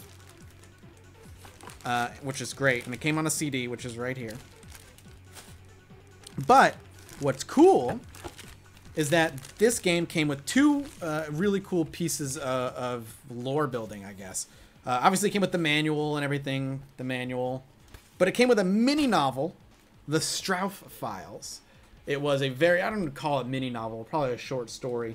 It's like 20 pages of like newspaper clipping type short stories and fictions and all kinds of cool things that again, you just don't get anymore. And it just adds to the world that you're about to dive into and solve these murder mysteries and, you know, fake newspaper clippings from like the 1930s. Trying to, like, the light is so bright because of the way I have the light angled here. But yeah, the person who kept it in plastic, which I love, is a note to Tandy Sensations. If you had a Tandy machine, 3 models of the Tandy Sensation are now available, depending upon the model number of the machine you won. Audio setup for whatever. The machine you won, was this like a thing you won? Actual fake news, you are correct. But the other thing, I can't play it right now, but I'm hoping I will one day, is it came with a VHS.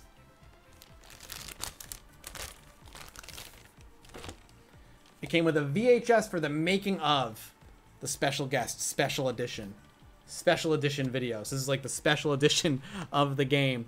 Came with this VHS of how the game was made, which is hilarious. Look at that man's face. Look at that man's horrifying face.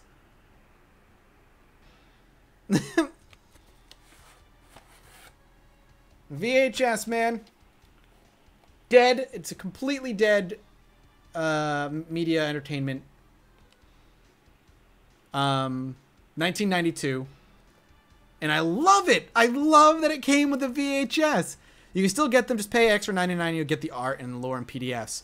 Yeah, that makes sense. I don't want to pay money. I love this. It's going to be like, yeah, that's got to be like 15, 20 minutes of video. I'm curious if it says it on the box. No. It doesn't say. It's like basically 15, 20 minutes. Yeah, look at the reel. Exactly. Look how much there's like no reel on this. Cytheria, thanks for coming by. I'm glad you had fun. Have a good night. Sleep well. Like, this is, honest to God, this is the reason I fucking bought it. Because it came with this.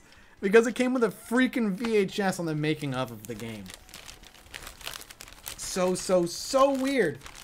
But it's so cool because it just, again, it's a dead media format. And this is something really adorable about dead media formats.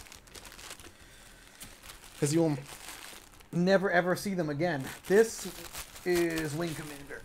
Yeah, the Wing Commander box set that the person sent me actually had the like a weird airbags in it that were still semi-inflated. So I'll keep that in there for myself. The 90s and the late 80s, man, they were super great times for... It was a magical time because technology was starting to take off. That's why I think the 90s are so great. It's like technology was finally starting to like roll out and be more than just like Pong.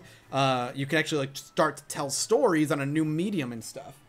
And that was really fun. It's the same time like think about when the 30s and 40s and 50s when movies eventually were able to get audio and you could watch movies that weren't just silent. Like that kind of thing were just... you know, it's similar to when it came to video games. It was a very magical time, and everybody was trying everything. 90s were filled with so many just different attempts at making different genres of games that it was a wild west in so many ways. You had point and click adventures doing FMV to make it as real as possible. Then you had console games that were doing 8-bit to 16-bit style stuff for Zelda and all that kind of thing. And you had RPGs on the PC that were doing things like being able to, you know, influence the story and change how the story went, and you could be good or bad, like in Baldur's Gate. Stuff that you wouldn't see on consoles till way later. It's so... And another reason I actually really enjoy collecting PC games is because PC games back in the 90s were such a mystical, weird, mythical thing. They were doing things that were way ahead of its time. And things that, again, as a console gamer, I didn't even know existed until way, way, way later. PC games were just a wild, wild place to be growing up. And I was there for some of it, but when I was growing up, when I had a PC, I didn't get a PC till mid to late 90s. I pretty much was almost purely RTS. I really liked playing RTS games. Did I send you one of the Zelda walkthrough books? I think I have 2 of them somewhere. I don't remember seeing a Zelda walkthrough book in those boxes, Lightning Dragon. I do not remember it at all. But you don't have to worry about it. I appreciate it either way. What's going on, Dudoc? Hell yeah, Bear Coffee. Exclamation mark coffee if you want to. Yeah, man. I have fond memories of getting my first compact Presario. It was a family compact Presario. And playing a ton of Scorched Earth. Yeah, exactly. And downloading demos off of our dial-up internet. It would be a special day when my mom would allow me to download a demo for a game. Because there were sites that offered demos all over the early internet back then. For all kinds of games, and I would play the hell out of them. I remember downloading the StarCraft demo, StarCraft 1, and playing it over and over and over and over again, but it took hours to download, and something could go wrong. If somebody called and the download was interrupted, it would all be messed up. Balgaseth, thank you so much for coming by. I hope you enjoyed it. I am trying to stream Gorilla Axe Jax. This is my 3rd stream in 4 days with my gigabit internet. I don't remember, Eric. I don't remember. How old am I, Paul? I am 31 years old. 31. I have Revenant. I actually have Revenant. It's up there. It's another fucking trapezoid box. It's another trapezoid box. It's a weird-ass box, but I actually have Revenant. Yeah, dial-up. I remember playing Warcraft 1 with my friend through dial-up. And playing, like, you know, against the AI. Him and I would team up against the AI, and we'd make these huge bases that were we just enjoyed building bases for the most part. Yeah, it was just really, really cool. It's just... I look good for 31. I've always had a super baby face. If you've ever seen me tweet out pictures of me LARPing, and everybody's like, my God, you look so young. I was actually, like, early 20s. Early 20s. Yeah, I'm 31. I am 31. I know people are usually surprised. If you meet me in person, you can see like whites in my hair. What's up, Indy? How's it going, brother? How come you're not a mod, Indy? I don't understand why you're not a mod. Yeah, I'm 31. You know, it is what it is. But yeah, man, like, back to just, like, the initial... I look a... That's weird. When are you going back to RimWorld? Soon? Eventually? Yeah, I'm old, I know. Babbitts, have a good one, man. Thank you for coming by. Seriously. Welcome back, Geeky Gamer. Yeah, man. The 90s were wild, and, like, this is such a cool addition to my collection that I got very, very early on when I was, starting my collection. I also have a couple of weird games that I never heard of. I grabbed a couple of them. I gotta go put them back. But like, there's some weird shit. So one I want to cover is this is another one that came, and I can't remember the game I actually bought, but he was selling one game, and then he messaged me. He's like, hey, I've got these couple of other games that I don't want. You know, I'm not gonna charge you extra for them. I'll just send them to you. Do you want them? And I was like, sure, why not? I'll take them. And one of them is this, Shadow World. Never heard of Shadow Worlds. Made by Chrysalis Software. Never fucking heard of it. IBM PC compatible, though, boys. And I've never heard of it. And look at that guy's face. What up, Butterbuns? How's it going? That guy's face is wild. He looks so disinterested in whatever hellish thing is happening before him. He don't care. He don't care at all. Moreover, it looks like a tactics game from the back, but why? Why is there so much fucking text? Why does there need to be so much damn text? I don't want there to be so much damn text.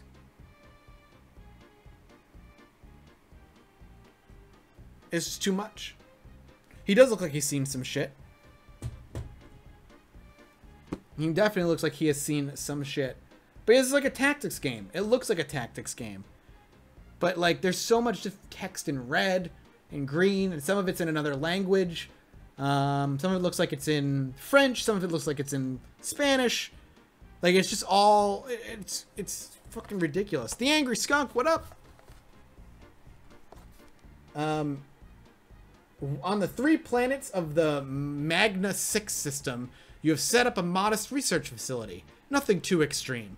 Just a few personnel, a Galaxy-class space station, and the most powerful weapons development facility the universe has ever known. But now you have a problem. The regular daily contact schedule on the subspace station network with Magna 6 has gone a bit quiet. Well, silent, actually. In fact, you've had no word from the facility in 2 months. You need to send trusted yet expendable men in to go get some answers and carry out a discreet, efficient operation. Pick your 4-man team and deep sleep. The cryogenic computer will keep them in suspended animation until they arrive at Magna 6. An interstellar journey, almost 17 months. And then wait for their report. But what possible explanation could there be for trouble on Magna 6? There is no power in the universe capable of disturbing the facility. In the known universe, that is. Oh, shit! I suggest you rush out and buy this immediately. 85% from Amiga Power. An incredible number of alien nasties to blow away. I was highly impressed. 85% from CU Amiga. Undoubtedly a very polished, sophisticated, enjoyable role player, and a big one too. 88 from The One. Who is The One? Who's The One, and why do they give it an 88%? I've never heard of it, but go out and buy it immediately. Yeah, it's obviously always aliens. It looks so bad. Like the screenshots look fucking terrible. That's you, you're the one. Yeah, who were these reviewers exactly? I don't know. Amiga Power, CU Amiga, and The One. That's it. It was like Nintendo Power for PC games, I'm assuming. I don't know. Did fucking Neo review that shit? Yeah, right? Don't hate everything, okay? It's fine. Everything's gonna be fine. We're gonna make sure.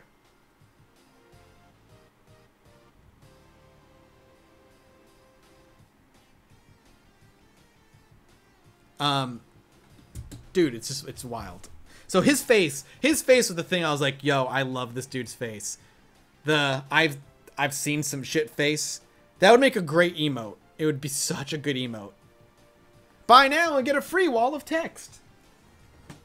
Another rando game that I got because it just looked terrible, but PC Gamer gave it a 92%. This is... What the hell? So this, Rama. The hentai game. I already showed it on stream. Butterbuns. I haven't played it, but I showed the box on stream. Never heard of Rama, but that box is boring as hell. This is like the most boring box. And the screenshots don't do anything to sell it. Let me read the back of the box. Oh, thanks, Unspeakable. I'm super glad you're enjoying it. I've always been nervous to do like I've always been nervous to DM or to be storyteller. I'd love to do World of Darkness on like roleplay one day if they ever want like me to guest. Let me read this Rama. Not Rama 1/2, just Rama. Nothing can prepare you. An immense alien craft from the distant depths of space has suddenly and unexpectedly entered our solar system. You are a replacement astronaut sent to enter and explore this artificial world, to discover its purpose and reveal its secrets for humankind.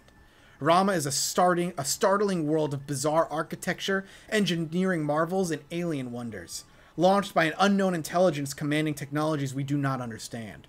Rama represents the human mind with its greatest challenge. Decipher a series of complex alien puzzles, avoid unseen dangers, and reveal tantalizing clues. You may even survive to report your mysterious findings. Oh, shit. And, isn't Rama a novel? It's actually hilarious you say that. An epic science fiction game based on the critically acclaimed Rama series by Arthur C. Clarke and Gentry Lee. Yes, you are correct. You are correct. So here's the back of the box. Look at those screenshots. My favorite screenshot is this one of just like a man like fencing, having like a proper duel with a robot. There's the authors. He's just like straight up having like a fencing match with that guy.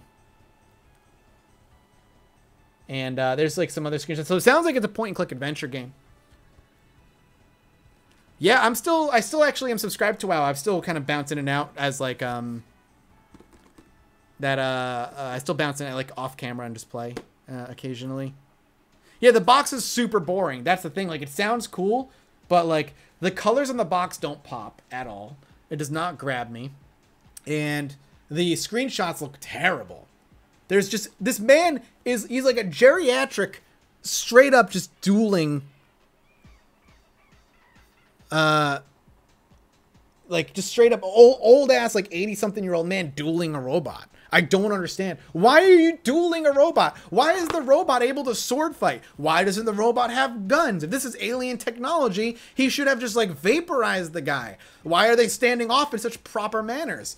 There's so many questions. I have so many questions. So many questions. He's just that badass. Yeah, it's the classic 90s integrating 3D cinematics with like live action stuff. It's wild. But I wonder if this, and for the person who said you're surprised how good these boxes are, thank the fan who sent me. He sent me 3. He's not here anymore. Zerbite, the guy who was in here. He sent me 3 boxes filled with PC games, and the dude kept them in utterly pristine condition, just completely, incredibly good condition. Yeah, there's like nothing in here. There's like maybe a place where a manual would be. A couple of like registration cards. Register today, you could win $1,000 in Sierra software. Oh shit. And then the CDs. If I want more medieval robots, check out Lem. Lem's Cyberiad? Cyberiad. There's a Dune novel we don't talk about that has a guy that fights robots to train. Oh, okay. That sounds weird. Yo, that's some sweet... Speaking of 90s, sweet music going on right now. Sierra games were a bit nuts at the end. Yeah, you're not kidding. To the person who asked, I hope they're still in here because I fucking forgot.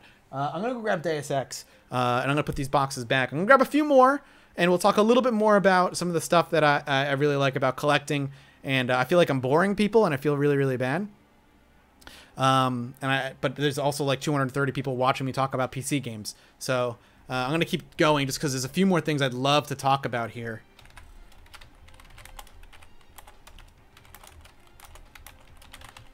Let's update my information so people know exactly what I'm talking about. I will grab a Necronox if I can find it. I'm like 80% positive I have a Necronox. I swear. Let me grab some stuff and put the other stuff back. You get a little bit of Matheson in his sweatpants booty action. So yeah, this is kind of a chill stream. I'm really enjoying it, and I'm surprised how many people have just been hanging out and chatting. All right, Mathis booty action. Prepare yourselves.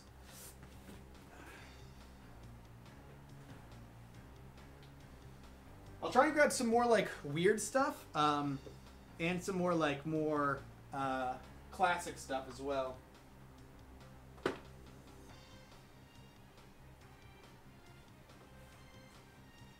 I actually can't even. I might even have some other PC games stashed in my closet because I can't fit them all.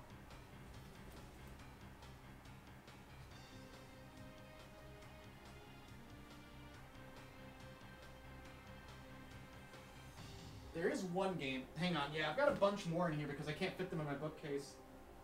I need a new one.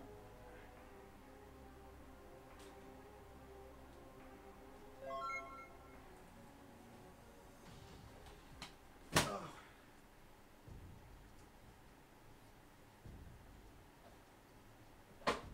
Yeah.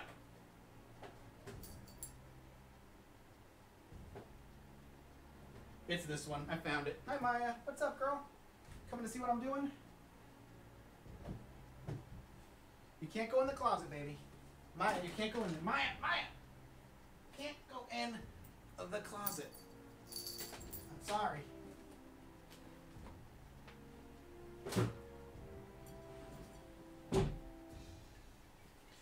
Okay.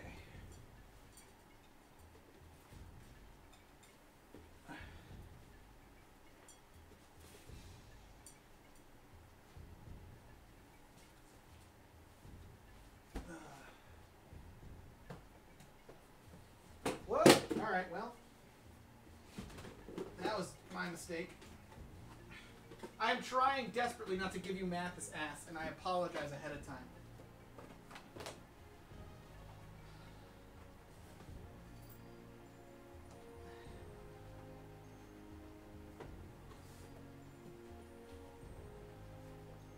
I have to reorganize this later.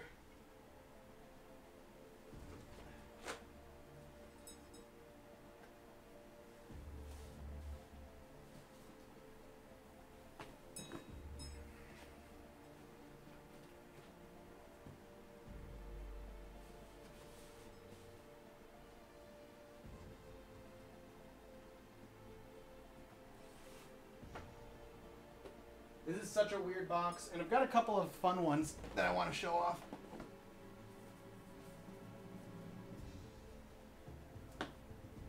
I have to find Anachronox. I swear I have it.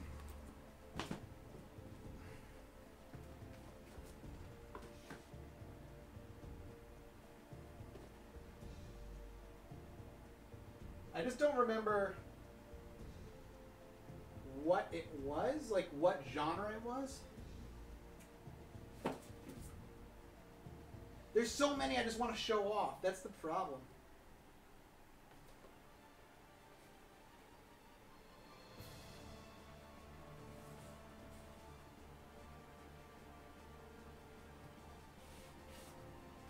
That's a really cool one. Did I not put back...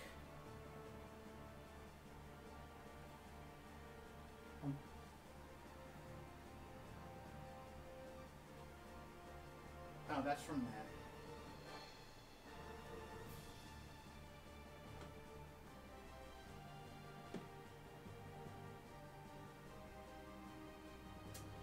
I don't know.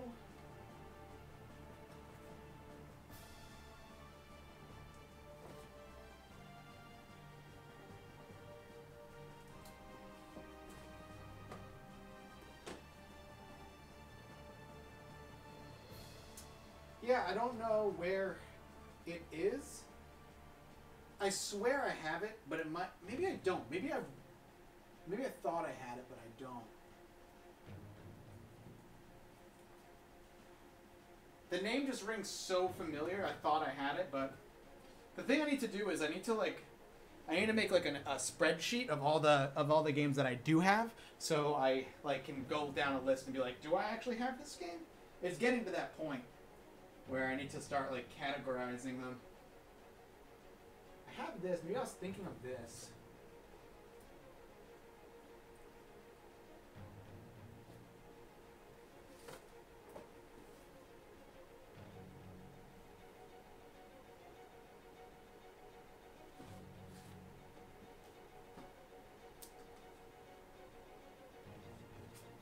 Now, maybe I don't. Maybe I don't have it. I thought I did.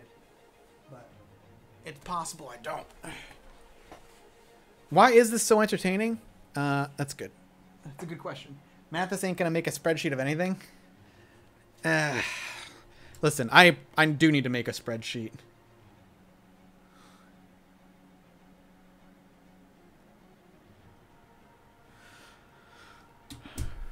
Mathis should just call a Roomba. Yeah. I do actually have all of my shelves. They're organized by genre. It's a sci-fi RPG. So then maybe I don't have it, because it should. If it's an RPG, it should be there with all my other RPGs. And I don't think I missed it.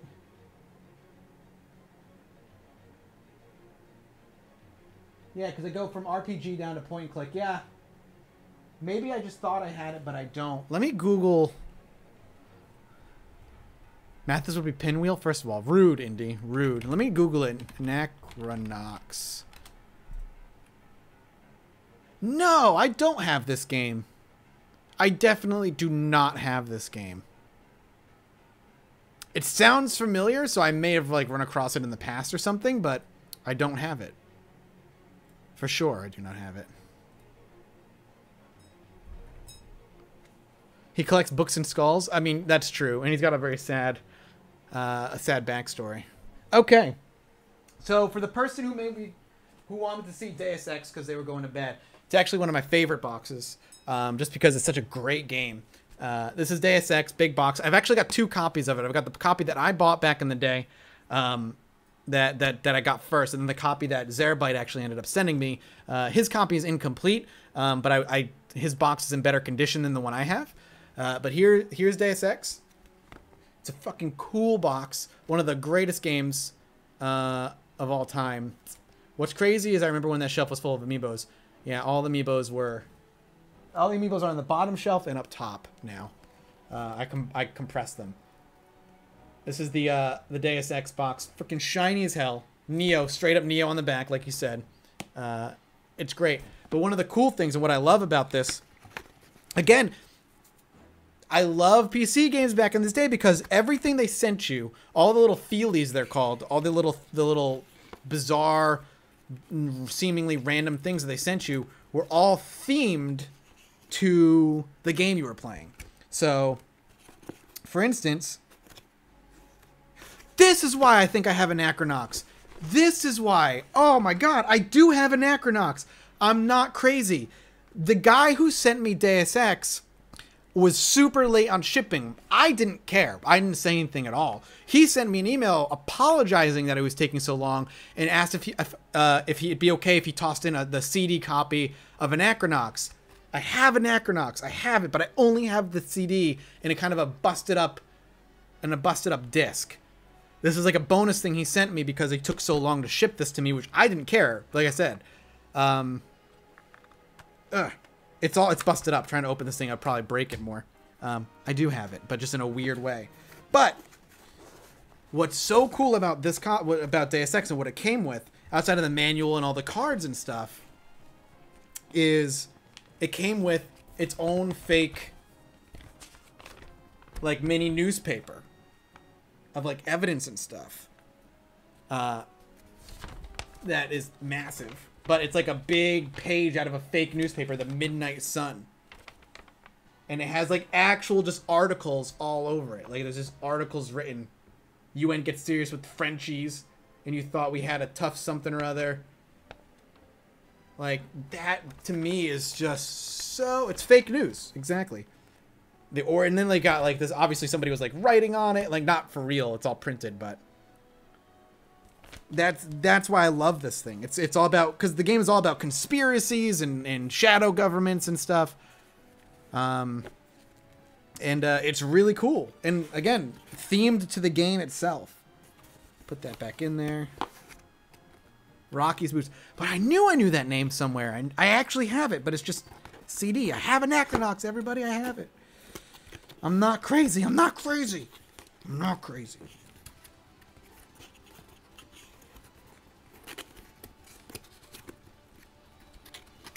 Go ahead and seal that back up. Why would the UN get serious with the Nova Scotia secondhand clothing store? Very questionable. I know. I don't know why.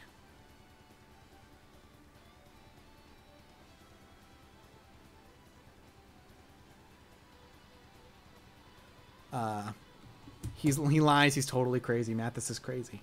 Mathis crazy. Emote when? I know. I need one. I need one. Yeah, so Deus Ex, one of my favorite box copies. One of my favorite PC boxes that I own because it's really, really cool. So a little sneak peek. I forgot to move the box over here.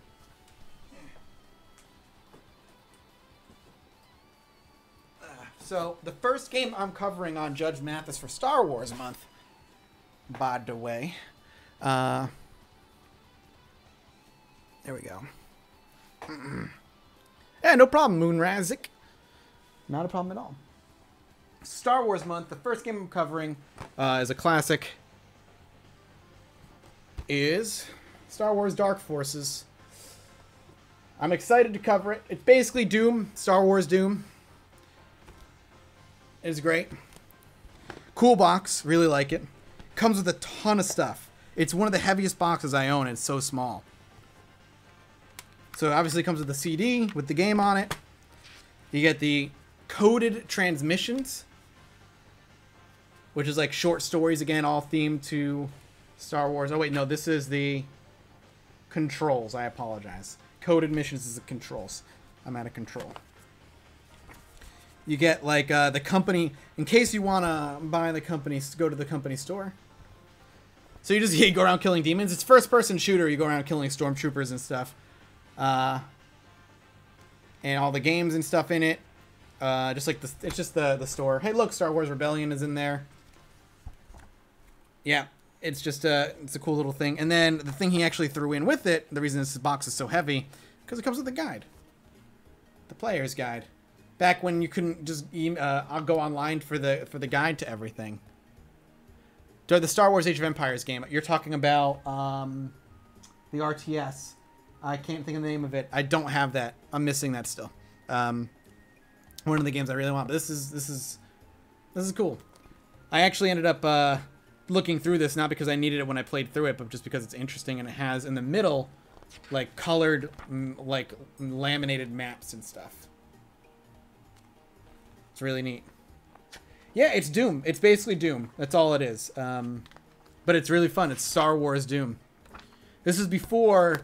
This is all dead lore too, which as a huge Star Wars fan is important to me. Like the story of Dark Forces is all dead lore for the most part, all legends now. Because the very first mission in this game has you stealing the plans for the Death Star, which, as we now know, because of the movie, is not proper lore. But that was before Disney bought it. You, Kyle Katarn. Dark Forces is greater than Rogue One. I was massively disappointed in Rogue One. I did not enjoy Rogue One very much at all. It was a shame. So we got some weird ones here that I'm going to show off. Like I said, this will be like the last batch of games I think I show off for the night. Likely. Before we get to the weird stuff, let's show off some of the more normal, cooler, or more just interesting things. Then we can get to the really weird shit. Because there's some really, really weird stuff in there. So somebody was talking, I can't remember, was it Lightning Dragon? I can't remember. But Lighthouse version 2.0. Before you could get patches on the internet, one of the things games would do is release a second edition of the game with the bugs all patched up. And if you owned a first edition of the game, a 1.0 edition of the game, you can mail in for a free disc to be sent that would patch the game for you. And this is a 2.0 enhanced version of the game here, probably with all the patches and stuff, with built-in online help now. And it's kind of a light box. There's not a lot in it, but it's your typical Myst-style point-and-click adventure game that you play. There's really not much in this particular box. I don't know if that's just because of the one that I got.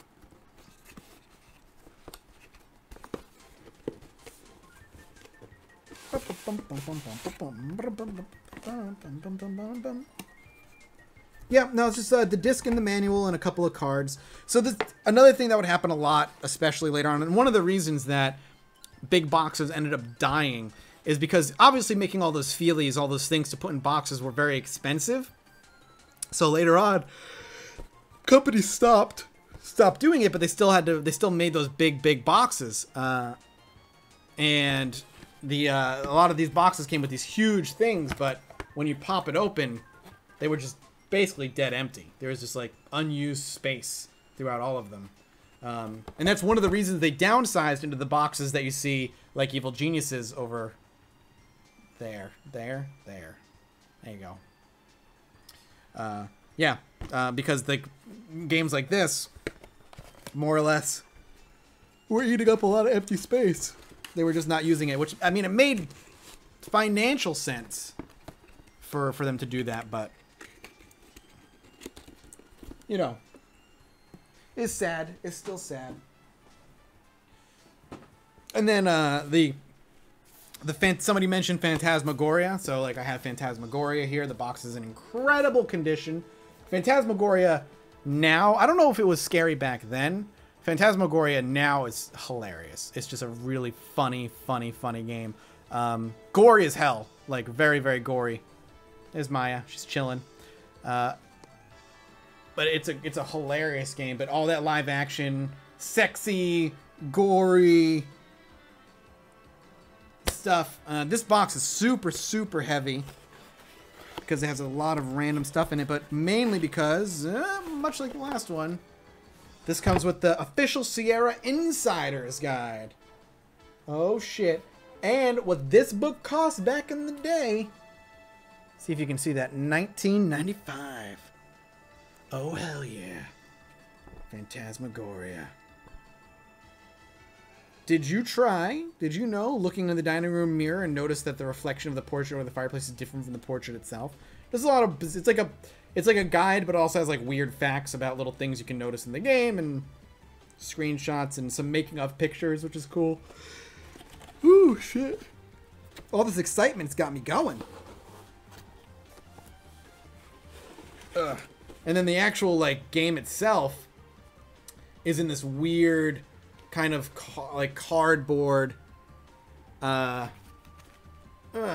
CD with like plastic in it and like keeps all the CDs well preserved. It's kind of cool. CD's on the other side of this one. Yep, there it is. Really neat. Well, that book was sold separate. It just came with the person who was selling it actually just sold it with the guide, which is cool. What happened to the Star Wars thing? Basically, it was just scheduling conflicts. Getting together, Jesse and Krendor and everybody was a pain in the butt. They're always just so busy. Nothing against them, obviously. They're good friends of mine. But it was just very, very difficult to get everybody together. I love this box, actually. The Phantasmagoria box, like, it's like all black with blood red marks. A little bit of light blue mixed in. The coloring is really cool. I like it.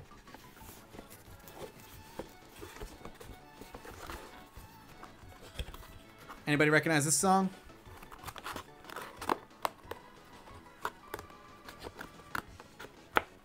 Who do I think will win Champions of Fire?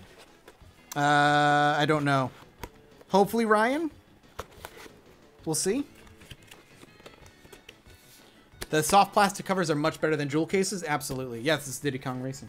Yeah, I agree. They're way better than the jewel cases. The jewel cases crack and break way too easy.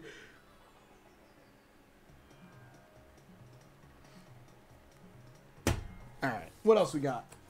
A game I can't wait to cover on Judge Mathis, but I just need to find the right time to do it because I haven't had time. And a game that people absolutely love, and is a game that I've heard so much about, but I've also realized it's not like a main, what do you call it? A main... You in the main big box collector group on Facebook? No, I'm not. I'm not on any Facebook groups. One of my favorite things, well, one of the games that I'm really excited to cover, but I haven't had time yet, giant citizen of Kabuto. I actually do need to get another bookcase because I have a bunch of games in the closet that I need to display. I just don't have the space. This is a game that I've always had interest in checking out because it's such a weird mishmash of different genres. RTS and FPS, and it's just like a weird game that people absolutely love, but also like was apparently ahead of its time. And I just never got a chance to play it, and I know people like absolutely loved it. Ultima 1 sealed on eBay right now. First ever sealed copy up for sale, already at 4K. That's insane. I have Alpha Centauri. I do want to cover that as well. Yeah, I have a ton of Judge Mathis material. I have a ton. I have so many games that I want to cover. But this is just a cool looking, this is one of those games that was just like a really interesting looking, was a really interesting idea. Its art was wild and kind of like very surreal and mystical with a little bit of technology thrown in. And I remember always getting good reviews and people who played it loved it. I just never did well. Like it never sold well. And its development history is really interesting as well from what I remember. Black and White is another game series I'd love to cover at some point as well. But yeah, it's got the manual and stuff in here. You know, the usual. The manual's pretty thick. Bump, bump, bump, bump, bump, bump, bump, bump, bump. But yeah, it's, again, very imaginative game. What up, Sinnoh? How's it going, man? Careful of the bare breasts. Well, I'll be sure to like censor that out if I do. That's not that hard to cut around. Man, this excites you even more to get into the gaming industry. I'm glad, man. You don't know any of these games? This is for old folks like me who grew up with this kind of stuff. So now we can get into the stuff that I don't really know. Some of the weirder boxes that I have and some of the cooler looking boxes for games that I have. Yeah, thick manuals were the best thing. 100%. And then I'm going to end with one of the most bizarre covers I've ever had.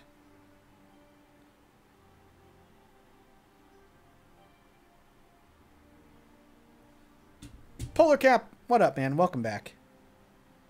Yeah, more creepy Mathis faces over naughty bits. Exactly. So, we'll start with something that's a cool game. I've actually seen people talk about it and asked if I had it, and at least I have the second one. I think this is the second one. A fantasy role-playing game from the mind of Raymond E. Feist. Oh, God. Keep yawning. Betrayal at Krondor. I don't know much about this game. Very little, in fact. But the cover's fucking cool. I absolutely love this cover. It's such a wild thing. I absolutely... Vampire the Masquerade Redemption, though, was one time I spent too much time playing as a kid. I'm excited to play that game eventually. Ooh, excuse me. I actually want... That's another 2 box copies of games that I'm looking to own at some point. Is... what do you call it? The 2 vampire games. Bloodlines and Redemption. But yeah, if Santa became a badass. Yeah, this is a game that looks really, really interesting. It's a weird, like, turn-based fantasy RPG from what I can tell. Battle armies of intelligent opponents in strategic turn-based combat sequences with amazing sound effects and over 2,500 frames of rotoscoped animation. Explore 224 million square feet of forested trails, snow-covered mountain ranges, maze-like sewers, and bustling towns. An innovative storytelling system divides the game into 9 unique chapters totaling over 100 hours of gameplay. Yeah, it's a really well-designed box, I think. I think it's really, really cool looking thing. What the fuck is rotoscope? Rotoscoping is a type of animation. Early Disney animation did a ton of rotoscoping. It's just a style of type of things. If you want to email me, Jen, feel free. You're welcome to. I'll take a look and see if anything grabs my eye. But yeah, like, this is such a cool... I don't know, there's something about this this style of box. It's very colorful. It's like rock and roll. Yeah, Cuphead is is at least similar. Just like old rock and roll album kind of thing. It's cool, man. I love it. It's a really neat box. A not so neat box that looks terrible. I don't know if it's any good, but the box is fucking ugly as hell. The coloring is just flippin' horrendous. Is Realms of Arcania Star Trail. It's the color choices here. My brain doesn't understand what they were going for. It's so hideous. Maybe I'm crazy. But it looks, the art looks, it's just like horrendous. It looks like a typical like old school Might and Magic like grid based, exploring RPG. Legend of Grimrock style type of game, It is super hard to look at, right? Like it's I'm not crazy. It looks super duper ugly. Yellow and purple. It's just something about it being yellow and purple is just like garbage. In a world of irresistible temptations, your opportunities seem endless. The mystical salamander gem or the legendary star trail, wealth or glory, fame or power. In a world rife with peril, your destiny seems uncertain. An ancient feud fueled by a millennia of hatred, the bloodthirsty orcs, an ever-present danger, or does a sinister evil that lurks in that which is unknown pose an even greater threat? Choose wisely. The fate of Arcania is in your hands. Smooth scrolling 3D movement in outdoor and dungeon environments. CD-ROM brings you the ultimate in stunning cinematics and in incredible digital speech. Fully animated, phased time, isometric 3D combat, and then a bunch of other things. Anyone notice the guy on the left with the ball dangling from his crotch? Yep, straight up, just dude, ball dangling from his crotch. You know what I'm saying? It's a flail, but it looks like a pretty generic Grimrock style hex or grid-based kind of exploratory dungeon crawler. Nothing special. But I think if I ever would have seen this in the stores, I would have just been like, no. Like, it just isn't, like, the color contrast, purple and yellow, it's just not, it's not appealing. Not appealing at all. And I just don't like it. Okay, the Mighty Pooh song is great, but having him yammering on in the back is gonna bother me. Let's switch it up real quick. There we go. Surtech is a very 90s company name. Yeah, you're right.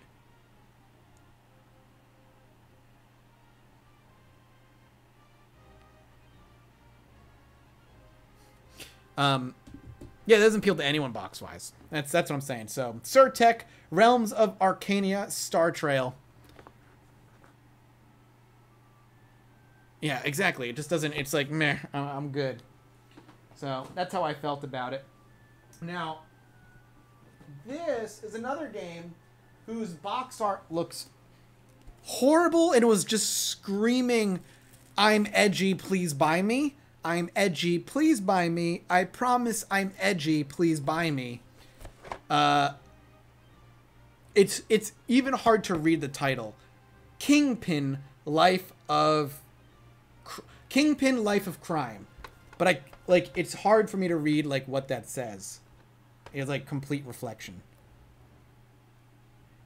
Warning of violent subject matter, everybody. Is it the Thonk box? I don't even Thonk would even do that much. This looks terrible. It looks fucking terrible. Start your own gang and recruit right from the streets. If a new gang member turns out to be a punk, blast him and make room for new blood. Move up in the world? Yeah, but moving up is only going to attract the attention of the Kingpin. Eventually, you're going to have to take him on. Sweet. Sweet. This is Exatrix and an Interplay. But guys, don't worry. The low violence version is included. Heck yeah. And this was $50 here at Hastings Book and Music Video. Never heard of it. But is it super edgy? I mean, it might. Was it pretty good? Man. That surprises me because I think the box art is terrible. But if it's good, then when I cover it, then it shouldn't be. I'll hopefully be pleasantly surprised. Because I remember seeing it and just being like, ooh, oh no. First level, you run around with a pipe and smash everyone. Oh yeah, is that what you do? Look at the sweet 90s graphics. Badass. Yeah, I just saw this. I was like, yeah, this looks like a weird box I'll show off. Parental advisory. Heck yeah, rated M for mature. Let me smash. So, 2 more before we get to the really weird stuff. This is unopened. I will open it because I don't think it's really worth anything. It's by Monolith, which you may recognize. But this is another one of those games that came with a purchase I made that he was throwing in like a couple extra games because for whatever reason he was like, oh, I'm sorry it's taking so long. I'll give you this. This looks like a turn-based tactical RPG by Monolith. The secret hides, the truth consumes. Combines Fallout and XCOM with great-looking results. This is Odium. Still sealed. Probably not worth much. But it's got a free phone card on the inside.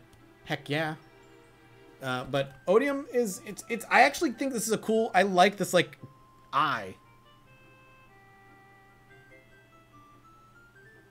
Like, that's just a cool cover.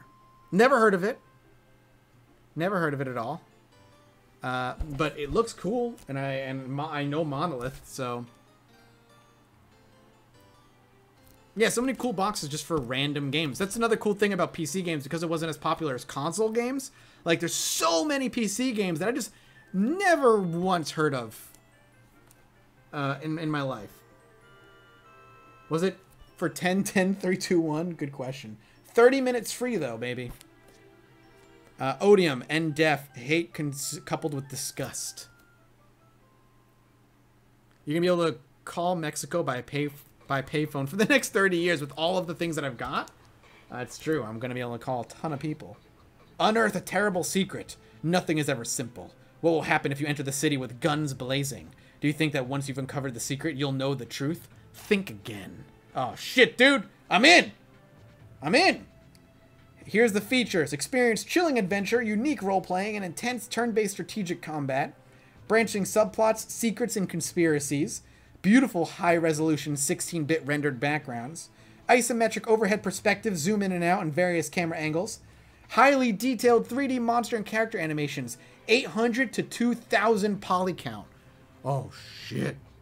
Yeah, I personally am into, like, as far as box art is concerned, like the simple but effective and good-looking box art. When box art gets really, really, really busy, it disinterests me. I love simple but effective box art. And like I said, I'll probably open this at some point when I end up reviewing it or playing it. But I have no reason to open it right now, so I didn't keep it in its wrapping. I'm not going to pop it. I like it, though. It's a cool little box. And then another game that supposedly was really, really good. It got Best PC Game of the Show from ECTS 2000. Shiny Entertainment. They were a really cool company with some really unique ideas. Oh my god, this game is awesome by Game Fan. Never heard of it. Requires 3D acceleration. And it's called Sacrifice. Cool little box art. And what it looks like is like a God game. It looks like a God game. They meant literally a fan of video games. Huge magazine back in the day. I was yeah, I didn't read too many magazines when I was a kid. I read like Game Pro and PC Gamer, but that's kind of about it when I was young. Back in the day. Yeah, that makes sense. Scapix level editor included. Create single-player campaigns in multiplayer worlds. Compelling design, fresh gameplay ideas, and gorgeous graphics. The holy war is over. The demons of Golgotha have been banished. Yet the cost has been terribly high. The creator, god of Philid, has been defeated, and the faith of the people has begun to wane. Yeah, it looks like a god game. It looks like a god game, which is... I love god games. Yeah, Dave Nunn, yeah, no doubt. It's weird, but, like, look at, like, okay, so that's cool looking. That's neat looking, but that's fucking badass. That's so cool.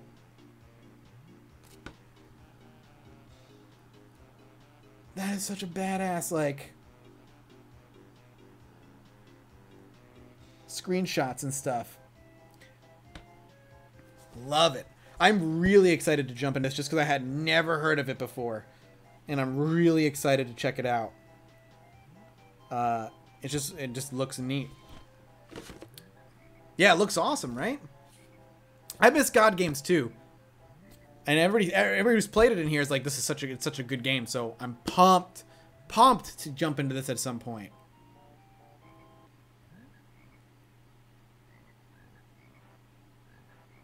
Sacrifice is pushing the creative boundaries for the RTS genre, says GameSpy. Tips and Chips magazine stopped in 2007. Unfortunately, that makes sense. Now, I've got 2 more boxes, and they're both hilarious in their own way. And I'm excited to show them to you.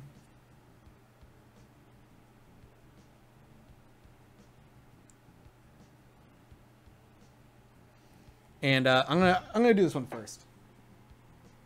This is from Virgin, so you know, point-and-click adventure style game, and it looks like it's point-and-click adventure, and it looks absolutely horrendous. But everybody, prepare yourselves, because this game got some mega star power in it. Mega star power. It's got Tia Carrier from True Lies and Wayne's World, and Christian Bacher from Comedy Central's Limbo Land. It's got navigable QuickTime, over 2 hours of live action video, hyper real 3D environments, 3 levels of increasing difficulty, and multiple endings based on your gameplay. 3 CDs of sci-fi adventure, complex puzzle solving, alien craft exploration, and shooting gameplay. Oh, shit. Original music from Her House and legendary performance artist Ronnie Montrose. Are you ready? Are you ready for this? I don't know if you're ready.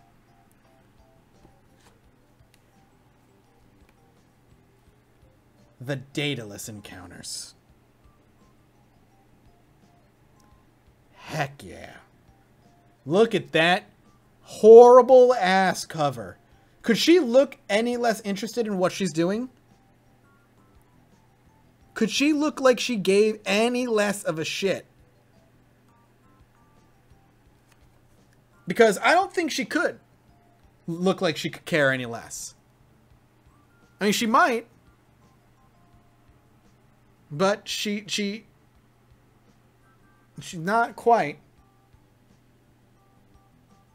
She's holding the gun right. She's got good trigger safety, trigger discipline. But because her hand is like weirdly photoshopped, look at how jagged her finger is against that gun. So she was clearly holding a prop and not an actual thing. Shelf fixing stream? Oh no. Let's pop this baby open. That's just the cover, friends. That's just the cover. How do I even open this? It's so weird. Why can't I just pull the box out? It opens like a weird book. Oh god, it's all falling out. Okay, we're good, we're fine. Starring Tia Carrier, baby. Oh, something's in my eye. Oh, it's a tear from how beautiful this game is. Oh, okay.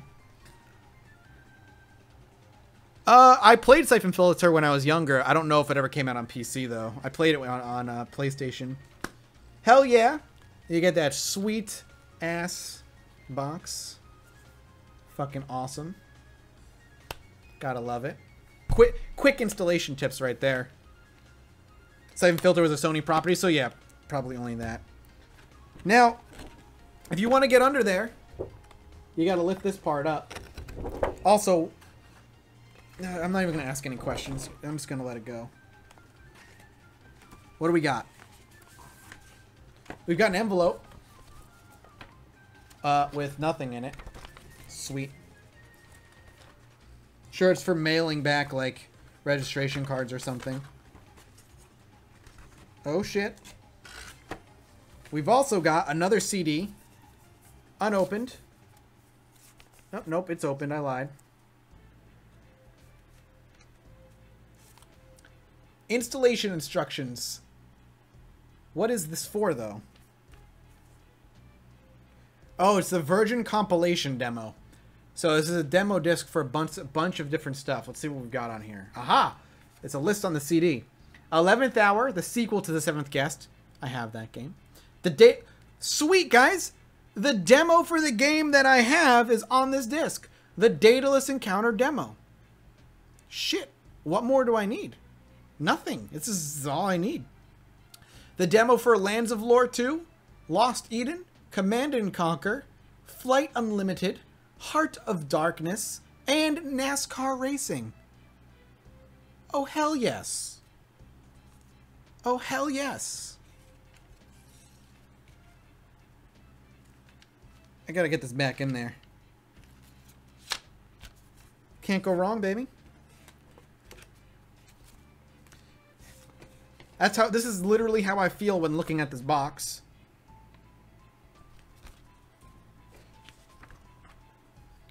We're giving away Virgin computer games every month. Win a free computer game. And all you have to do is qualify by filling out... Okay, so this must be what the freaking envelope is for. You fill this out, we pick your name, and you win. It's that easy. Could you please fill out the survey?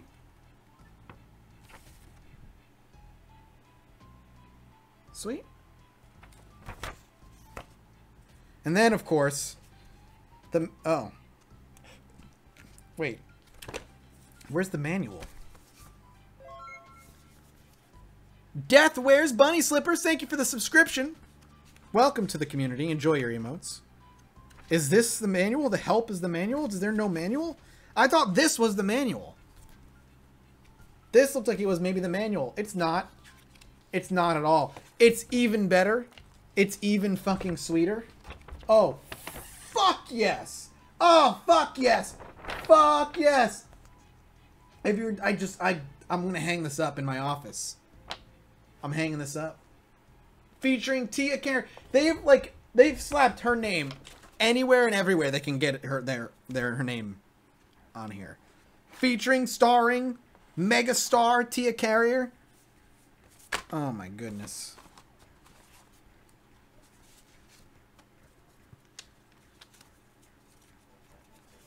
Well, that's Daedalus Encounters. Absolutely going to cover that on Judge Mathis at some point.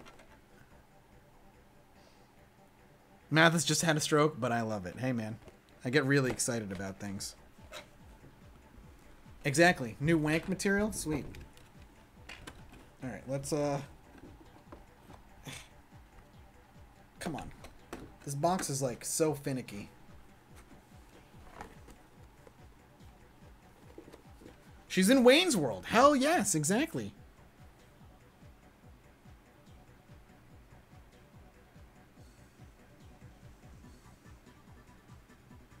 Now, let's show off my favorite box that I own. My favorite, I don't know if I want to call it my favorite bad box, but it's one is, it's just so ridiculous. Another Gren7895 with the subscription. Thank you so much. You guys have been ridiculously supportive today. Again, thank you. It's, I love nerding out about this stuff. Like, I just love nerding out about this stuff. Now, this box, pretty bad. But it's like, I feel like I'm hyping it too much. It's bad because it screams the 90s. It's so 90 what? What is this? Mid-90s? This is not even a freaking date on this thing. Maybe on the bottom. It's for Windows 95 and 98. Copyright 2000? It's that late? Oh. Oh, sweet, sweet baby. No, not that late. So this is pretty bad. I'll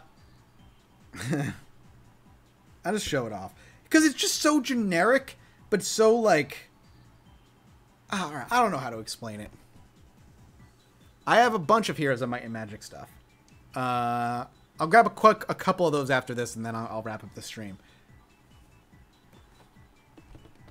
Heavy Metal FAC 2. Hell yes. Heavy Metal FAC 2. The FAC 2 really sells it for me. You know, it really, really makes sure that I'm, like, super pumped. Yeah. Heavy Metal FAC 2. Good stuff. FAC you too, mate. Girl with, you know, golden metal bra. A chainsaw sword. I want you to, like, do yourself a favor. Just take in this picture for a minute. Like, look at it, all right? Look at it. Modderfucks. Modderfucks. Thank you so much for the sub, man. Welcome. I just want to take in this picture, okay? Look at it, digest it, pick it apart. She's got a chainsaw sword, a golden bra, metallic, a single shoulder strap that has like 3 Bizarro blades on it, a gun. So we obviously exist in a world where there are guns. Never mind the fact that this armor would not protect her, and she would just end up dying and like horribly. But she exists in a world where there are guns, so a bullet would just take her out completely. Another sword on the back. Knee pads that have blades on them, making them, you know, difficult to maneuver with. Diamonds on her boots of some sort. And hell, those thighs are exposed, girl.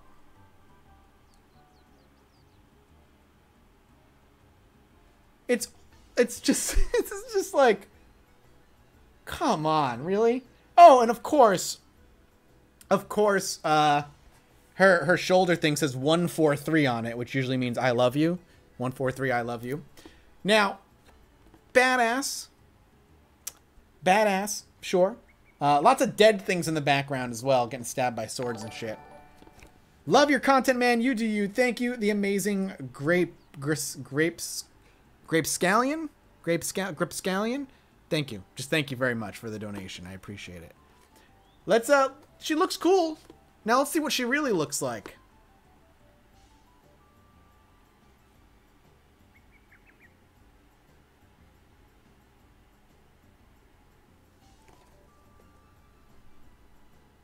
You would totally take her to Denny's.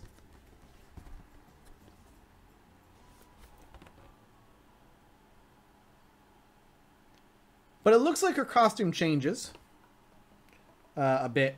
She gets more metal later on in the game, I guess. Because you can get those sweet, sweet polygon thongs. Yeah, Joanna Dark. You are not kidding.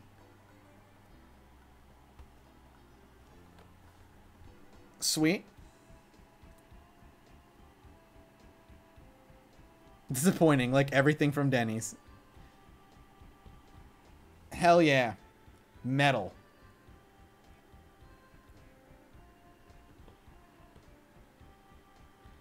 Tikapo, thank you for coming by. Enjoy your food.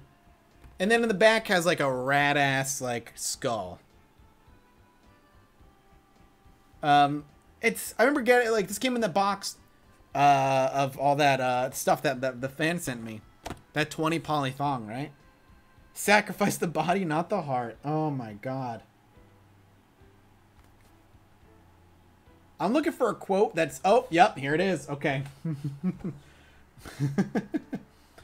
Experience for yourself the hard-hitting graphics and heart-stopping action in what Details magazine calls the sexiest game of the year. That's what I rank my games. From sexiest to least sexy. And I only enjoy a game if it is up in the sexy meter. This game will rock in more ways than one. Oh, fuck yes. 20 brutal weapons. Main character Julie has over 7,000. What is with these old games talking about the frames of animation? I don't understand. Main character Julie has over 7,000 frames of animation, including fighting game style multi-tiered attacks, which unlock throughout the adventure. I only play sexy games though, so maybe I'd love this game. Oh, here's another picture of her on the other side.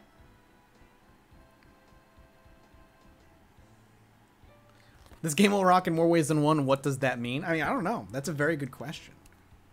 Very, very good question.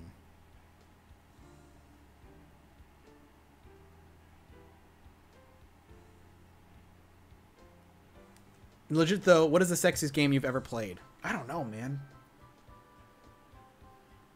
Julie, she's so metal. Her name, not so much. The kind of game you have to walk when your parents walk and you have to kind of explain it. No, Mom, it's not. It's not. Yeah, Honey Pop, exactly. Honey Pop is probably the sexiest game I've ever played. Funny story, I meant to tell the story of a horny teenage Mathis. Don't worry, it's nothing terrible. Everybody's done it, at least to some degree.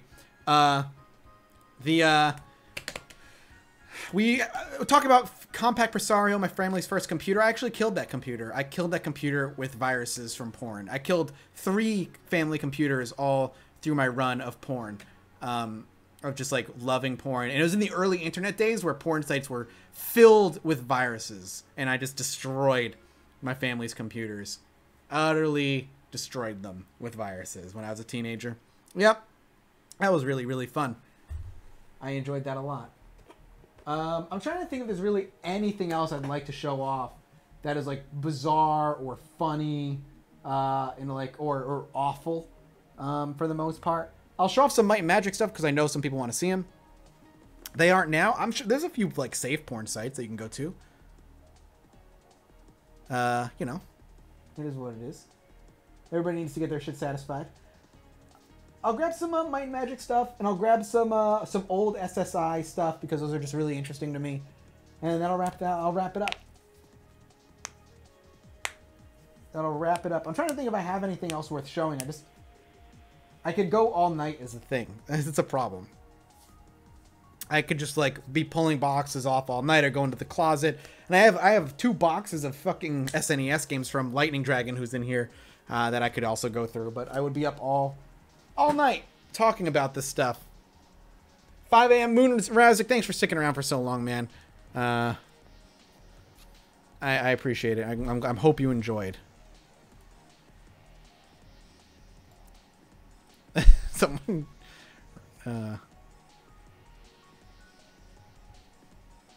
Someone tweeted out my butt as I'm putting boxes away.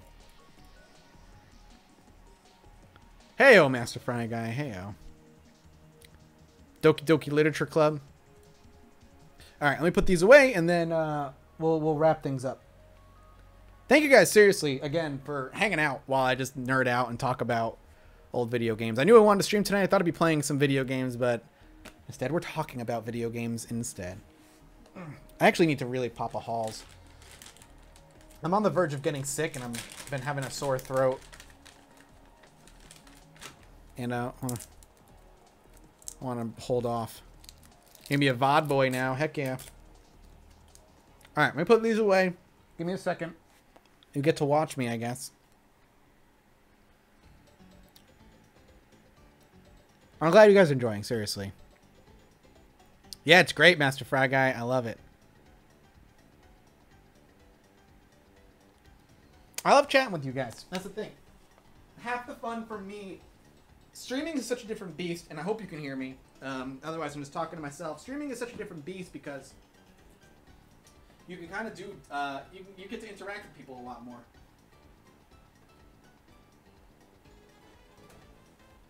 And that's what makes streaming so much fun, is because you get to interact with people. Oh, Daedalus encounter.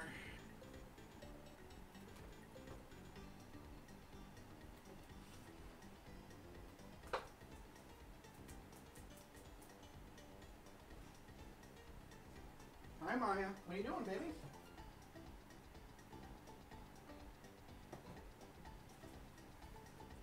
What? What are you doing, sweet girl? Want to get a snack?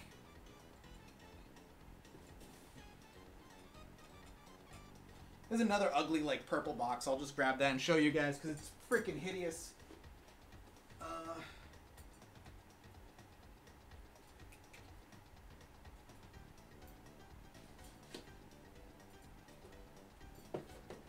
putting them out of order. It's going to drive me crazy.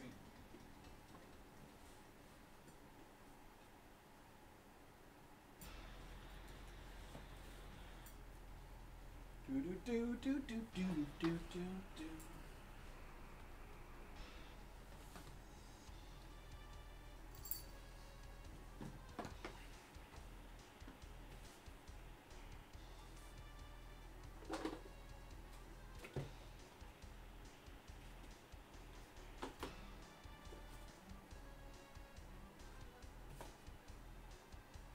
Hi, Maya. What are you doing? Are you just like confused that Daddy keeps getting up and down? Yeah? Hi.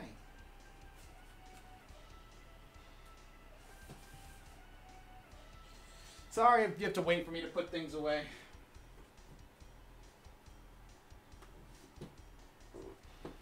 Oh, this is stuck. Alright, I'll just grab a couple of my magics.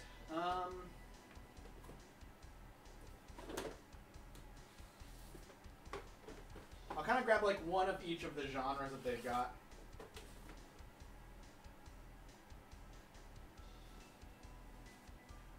So I got a bunch of Might Magics. I got like one of each of the genre. Ugh.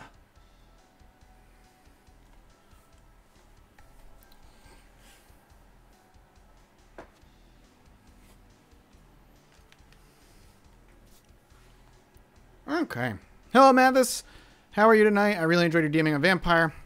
I was wondering what website you use for online version of you guys are playing. A website called Roll20. Roll20. I should announce the streams in Discord. I should do that.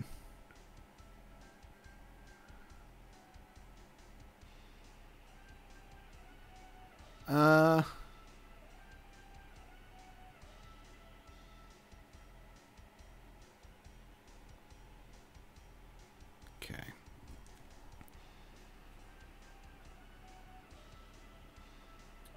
Let's see.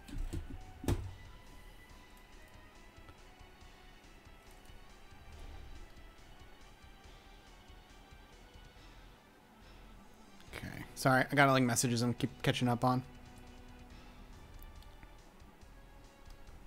Yeah, I mean, this is the third time I've streamed in the past 4 days, Coco. I've been trying to stream more now that I've got new internet. Okay. So, got a couple of interesting boxes, and then Might and Magic, and then that's it. So, let's start with the weird stuff. This is another Raven Software, but Origin game. It's a really weird-looking one, but it looks like it's your grid-style kind of turn-based RPG dungeon diving game. And it is Shadowcaster. Origin you should recognize, and it's designed by Raven Software. Yeah, my emotes are vintage. Excuse me. Morph at will. Each of your 6 metaforms, Feline, Floating Eye, Gremlin, Frogman, Flame Lizard, and Terramental, unleashes new powers and reveals new weaknesses. Fascinating shape-shifting technology morphs you from human to metaform and back before your eyes. Hell yeah, dude. So you're like, I'm late 80s man, and can turn into Dragon from an 80s rock cover to Grey Hulk. Oh, hell yes. Vintage, like my taste in games. So this is another one that comes in... They smell a little funny. 5 3.5-inch floppies. Hell yeah. And then it comes with a manual. Okay. Player's guide, which I assume is the manual. Which is the same cover as that. And then it also has all of, like, your reference cards on how to, like, you know, if you ever want to know what keyboard shortcuts do what. It's got like so much just garbage in here, which I love, mind you. And then it also comes with a clue book. Illuminations clue book. Ah, it smells like an old person is what it smells like. And that's what it smells like. And it's like just maps. It's just like maps of the game with some of the monsters that you'll be encountering along the way. And, you know, little descriptions of what, like, these monsters are. Like, what is the Kappa? Oh, hell yeah. Kappa, specifically. That's, you know, it's kind of a cool little small box. But it's small in, like, in a unique way. Because they don't make boxes this shape anymore. It's like a weird, interesting shape. Tesla Roadster in orbit? No, I did not. That's crazy. Madness enjoying old person smells. What can I say? Smells great. Maya, what are you doing? Maya, what are you doing? Okay, you can just keep blinking at me. So, one of my favorite boxes that I have, though it doesn't have a lot in it, and I think it's missing some things. I never really did some research. And the game looks very, very... Oh, she's playing with her turtle. That's what she's doing. You're playing with your turtle, you goober. Such a cute cat. I love the art for this. Darkstone. It's such a cool looking, like, book cover design. You know what I mean? It's got not much in here, but... Now she's playing with my shoelaces. She's being funny. Yeah, I love this cover. It's really cool. And you know, flips open as you do. Pictures of the game and explanations, but it's very, very fancy, very fantasy, which I like. Action RPG of 1999. Darkstone brings the action RPG genre to new levels with gorgeous graphics, enhanced gameplay, and a strong story. Darkstone could be the RPG that Diablo wasn't. Oh, shit. Oh, shit. Them's fighting words. Particle and real-time lighting effects are stunning. In this department, the game definitely outguns Diablo 2. Fuck! So it sounds like it's a Diablo-style game. Oh, man. You can't get any more shots fired than that in 1999. Shooting shots at Blizzard, man. Shooting shots at Blizzard. All right. Last three for the night, guys, and then I'm going to wrap it up. We will Might and Magic it up. So, I've got a bunch of Might and Magic games. We'll just grab a couple of them. So, yeah, Blizzard then sent millions of Zerg to kill them. So, first I grabbed Might and Magic 8, Day of the Destroyer, the next episode in the award-winning Might and Magic series. A little bit later in the game, but still in, like, the 90s, 2000, or, like, very, very early 2000s. This is your typical grid-based Legend of Grimrock style game, as I keep saying, for all kinds of stuff. Yeah, Might and Magic has a hell of a legacy. It's an interesting, you know, they've been around for so long doing different kinds of things, and this was their 8th one in this freaking series. It's got cool box art, it's got cool screenshots, it does what it needs to do without getting crazy, and you know, the stories in these games don't really matter all that much. The stories were more just like there to give you a reason to go murder things. It was all about building your party, leveling up, and grabbing some, you know, grabbing some cool spells and just being able to fight monsters and your typical like dungeon crawl. You know, these were, and Might and Magic were the best at dungeon crawl games for a very, very, very long time. And they released a new one, 10 was it? Like a few years back, around when Grimrock 2. Yeah, I'm not saying the stories were bad. They just weren't the focus of the game. Like, it was more... Have a good one, Tiffany. Thank you again so much for the support. Sleep well. I can't... The box is fighting me. There we go. Yeah, it's just a cool one. Pretty typical. Then, one I have really fond memories of. I think a lot of people do. This series in particular... A lot of people have a lot of fond memories of.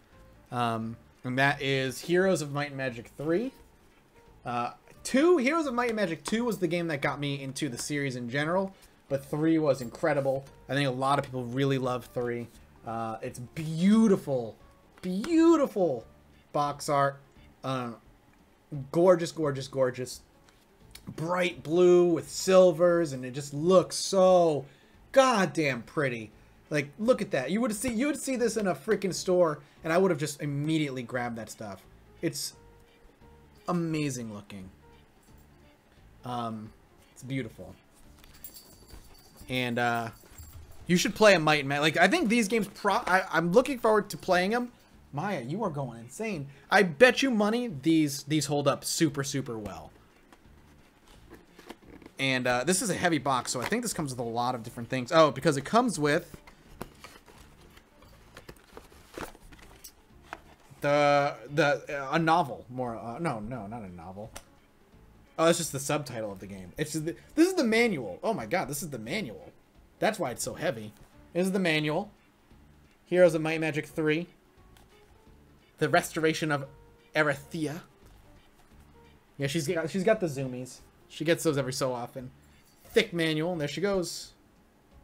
Has all the units and how to build bases for every faction in the game and all kinds of stuff.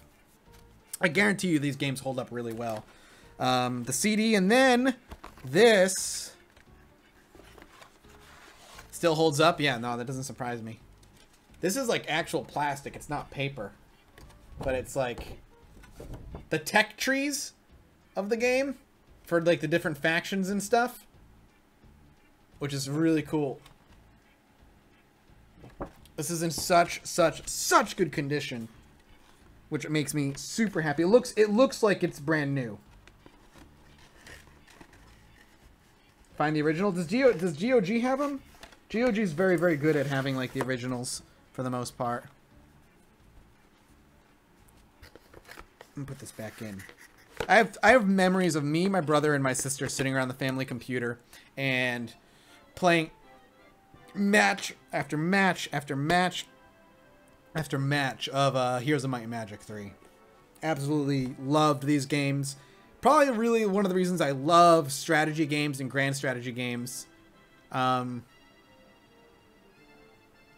It's great. I don't know, it's such good memories. GOG is where you got your current copy. Yeah, no, man, these are such good games. Fun strategy, really fun with friends. Yeah, it's a sweet memory. Yeah, I remember playing a lot of games with my brother and my sister when I was growing up.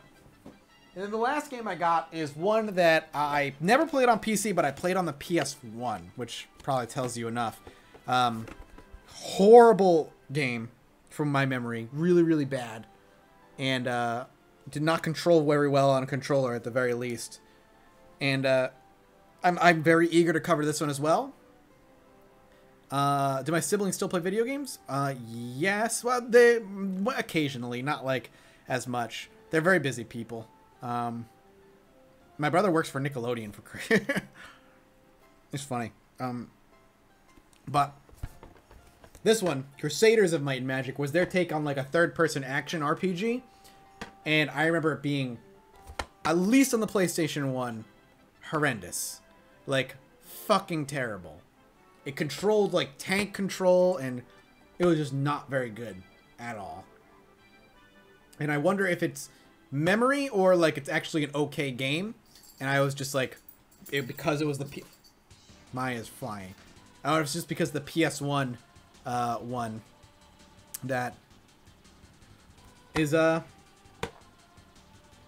you know, the bad port or something. I'm curious. But I remember it being bad. And, you know, it's kind of a cool cover, but that doesn't surprise me. I hear her running around. But 3DO, Might and Magic, when they're trying to make the lore matter, I guess. Oh my god. Yeah, she's... Oh, okay, Maya. She's right behind my monitor. Okay, there she goes. Maya! You're out of control. I actually never played Baldur's Gate Dark Alliance. Never played it. You know. Yeah, she's flying around with her bell jingle-jangling. She is a speedy baby. Did she get into the catnip? No. I'm gonna apologize to Bennett Foddy when I get him on the podcast. For if he's watched my videos anywhere. Has Maya ever turned my computer off? No, she has not. She can't. The button is too far away, and she's never unplugged it. So, so that's like my leap into my nostalgia and my hobby of collecting big box PC games. I have a ton, obviously I didn't talk about, and I have a ton in the closet that I haven't pulled out and I need to display. You know, I'm still hunting a lot. I'm still hunting the Elder Scrolls ones, and I'm still hunting the what do you call it? Fallout, the original, which is so, you know, obviously a super expensive one, but hopefully one day I'll get my hands on it for a decent price. Man, it's such a interesting. I've always enjoyed collecting things. I've always kind of had a hobby of collecting things. I stopped when I was probably in my 20s, when I was moving out. I didn't have a lot of stuff back then. I had already sold. Long story short, for reasons I needed money, and I sold all of my old. I had fucking hundreds of like PS2 games and all this stuff. You know, it was just one of those things where I always loved collecting. And no, I'm not in my 20s. I'm in my 30s. I'm 31. And when I started doing this as a profession, PC games were like my preferred way to play. And I started remembering things about like growing up and playing PC games. I wasn't really a big PC gamer, but it was you know, I did play PC games and I just remember them. And no, like I actually did play a good chunk of PC stuff back in the day. Why didn't you just do some yeah. Cuz I never took money out of the drawer. I paid for that. I'm 23. God, I wish I was 23. Hell, you might have Daggerfall's box. If you do, I mean, if you have everything in it, but it's if you want money, I would suggest selling it because it's worth. Daggerfall's box, complete in box, is worth like $200 to $250 US dollars. So whatever that transfers for you, George. Are you US? I can't remember. No, you're US, I think. I did a lot of dumb things at 23. What is not working, eyes? I don't even know what that means. Oh, you mean like bags under my eyes? Yeah. But yeah, so I started collecting PC games, and I just found that spark again. And there's just memories, you know, and the nostalgia factor was really big for me when I started collecting PC stuff. And then a lot of it became like, a lot of this isn't done anymore, and I want to preserve history, and I want to preserve what these games used to be, and all these obsolete different data formats and stuff. It's a nostalgia mixed with this weird sense of historical preservation and fond memories. So, weren't I working at the Papyrus Factory at 23? You got me. You got me. My secret to eternal youth is playing video games and never, ever sleeping. That's crazy. This is the revolt.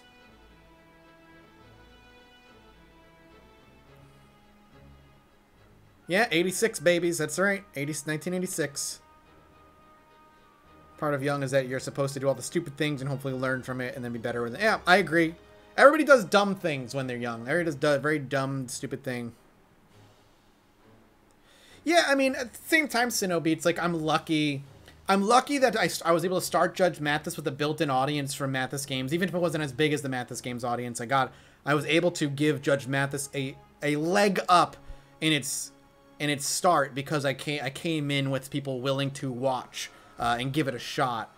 And then I'm also lucky that I'm friends with people, you know, bigger names on YouTube who are willing to retweet the stuff I do. Like Gerard, he's a good friend of mine, or The Completionist, and like Peanut Butter Gamer, who was, you know, cameoed on one of my episodes and stuff like that. Like I'm walking into it knowing that it's a competitive industry already, and that I get a leg up, and I'm lucky that I get a leg up. And obviously Indy watches all my stuff and he's a patron.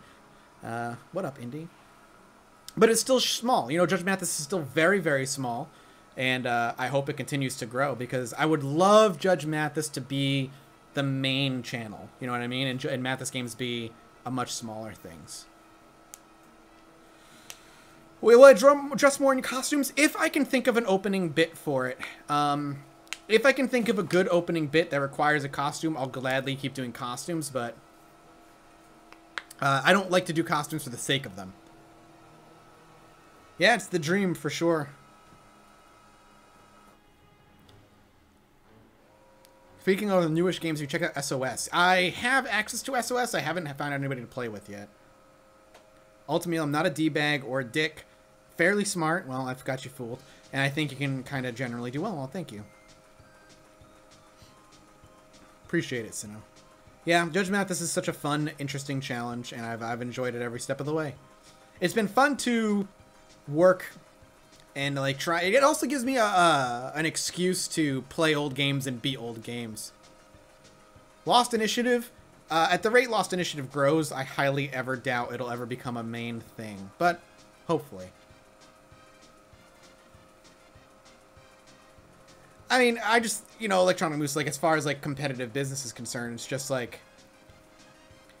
Here's the thing, right? Like, I walked into Let's Playing in 2012 when it was already pretty competitive, but nowhere near as competitive now. And I look at what I'm doing with Judge Mathis as competitive, but I feel like it's similarly competitive to what Let's Plays were in 2012, where, yeah, there's a lot of people doing them, but there's way more people doing Let's Plays than they are doing, like, structured, written reviews with, like, a comedy twist or the style that I'm doing them. You've got your normal boots, your hidden blocks, and people like Donkey and Indie Mouse. Like, those people exist, but they're not flooding it. And the reason they're not flooding the channel and the reason that people don't really do it is because it's a very difficult style and type of video to do.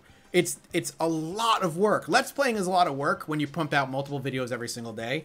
But these videos that I do on Judge Mathis that I do every single, every 2 weeks or whatever, is so challenging and so hard. And a lot of people don't really want to broach that because there is it's very, very difficult. And I agree. It is, Let's Plays are definitely the easiest content to produce out of everything. You know, it's just one of those things. And I basically, not to get inside baseball, but I kind of had a choice, right? And I probably made the choice that hindered me more, but hopefully will benefit me in the long run, where the ones that I could have chose would have helped me more in the short term, but maybe not in the long term. And it was that, like, I had the choice to become a mainstay NLSS member, basically somebody who was on the NLSS all the time and constantly was working within that circle, or I had a choice to try and break out of that and be like, I love these guys, they're some of my best friends, and I love doing Roundtable podcasts and collabs with them, but I also wanted to break away from that stigma of being part of the crew, where NL is obviously the face of the crew and then everybody else, and I wanted to do my own thing and build my own brand, and a lot of that was Judge Mathis. And the same time, Judge Mathis was a way for me to find out, in a way, if what I did was with Mathis Games, was it a fluke, or do I really have a voice in this industry? Do I really make content that people want to watch? So that was also a reason I started Judge Mathis. It was a way for me to kind of sever that idea, because I'm fine with being fuck Mathis, and, you know, Mathis is, you know, the butt end of every joke, and that's just who he is, and making like diss tracks and stuff. That's really fun. I love those. They're some of my best friends, and I talk to them every day. But I want to build my own brand. You know what I mean? I want to do this again. So I stepped to Judge Mathis being like, can I do it again? Am I able to make a successful channel a second time? And is it something that I can do that will differentiate myself from the NLSS crew? And it was a way for me to be able to kind of gush about some of my favorite things that I've ever made or ever played in video games. And it's been fun too, because it's been a way for me to find a new voice. I have my Let's Play voice and my speaking voice and my rambling voice, but writing a script is so fucking different than doing that, that I wanted to try it, doing it something else. So it was a challenging thing for me. And I'm so incredibly proud of what I've done, and I want to continue doing it. And I'm so lucky and happy that Dean has been willing to work with me, and I pay Dean. And Dean doesn't work for free, but like he takes time, you know, to edit those videos for me, and he takes my instructions super well, and he knows what I'm looking for when I'm like saying, all right, this is what I want to happen on the screen. He can pluck that out of my head and do it so well on my channel. And that's just, I'm so lucky to have that friend and somebody who I can work with so easily. It's just one of those things, you know, and I don't want to get inside baseball and get all gushy and mushy and stuff, but it's just, I didn't want to be locked down because, and it just, you, have a good one, Chrono Man. Thanks so much for coming by. You know, like, thinking business oriented is like, okay, when NL decides he no longer wants to do this, or the NLSS stops, and if I was part of the crew and then I was part of the NLSS crew, what happens next? What's the next step? You know, where do I go from there?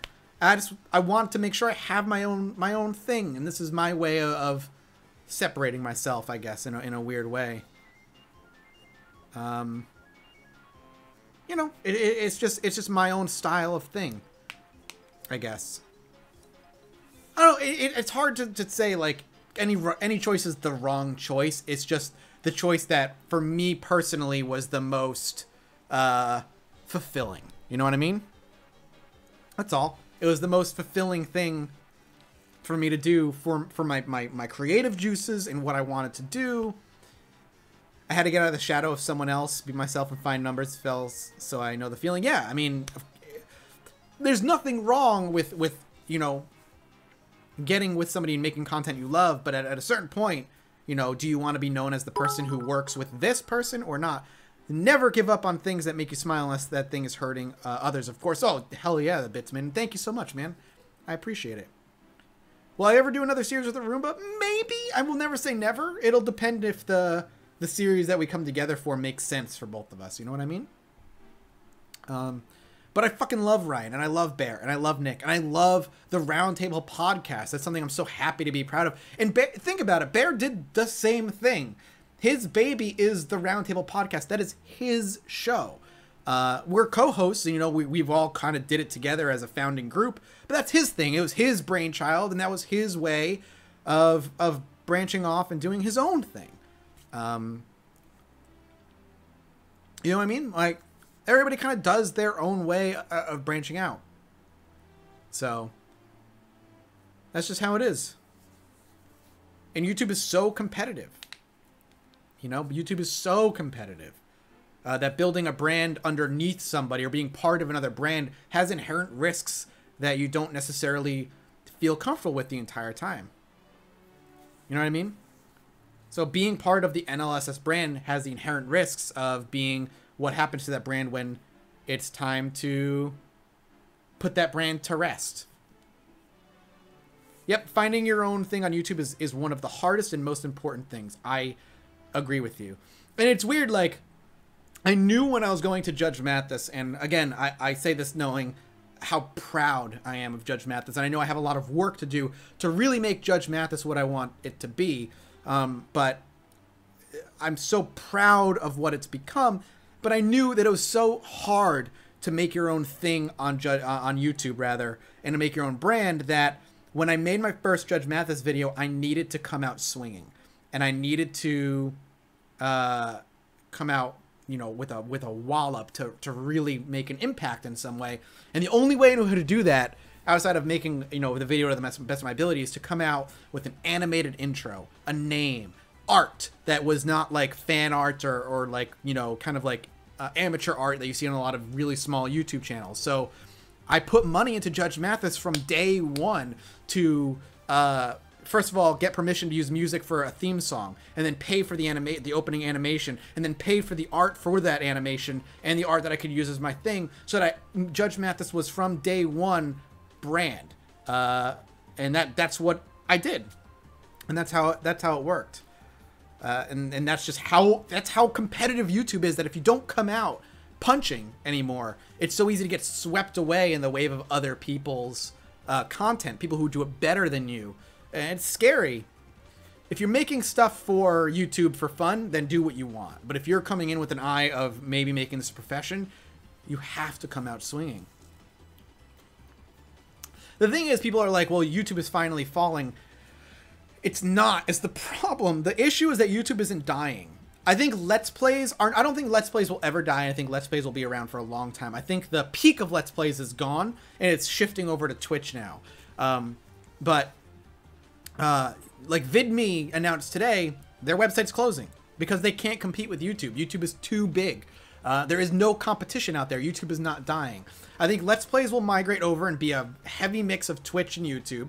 But I think as much as you know, Twitch is going to be this thing for gaming content, you cannot do scripted, edited content on Twitch. And there will always be an audience for scripted content. That's what television shows are. And retro, nostalgic stuff. And that's where, like, another reason I'm trying to get my foot in the door, because as LPs start to fall and even I start doing Twitch more, I still want to be making things on YouTube. I want to be making content. I want to be creating things. I want to be making people laugh and have something people to look forward to. You know, I love dropping a Judge Mathis and seeing people say, like, they look forward to this every couple of weeks and stuff. It's just how it is. I think the donkey style of Let's Plays are the future of that genre. Yeah, I agree with you, Indy.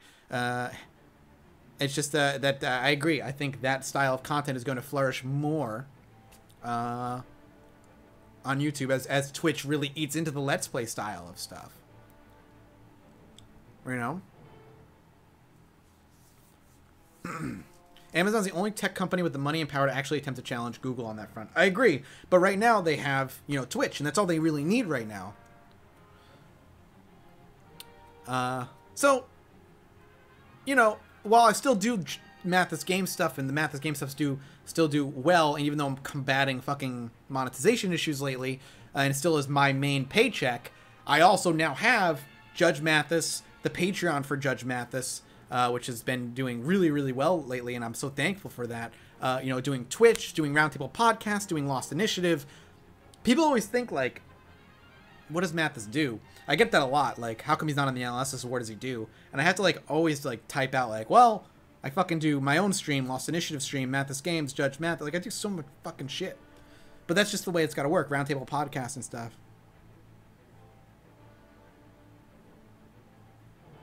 Oh, I'm sorry. Clousy.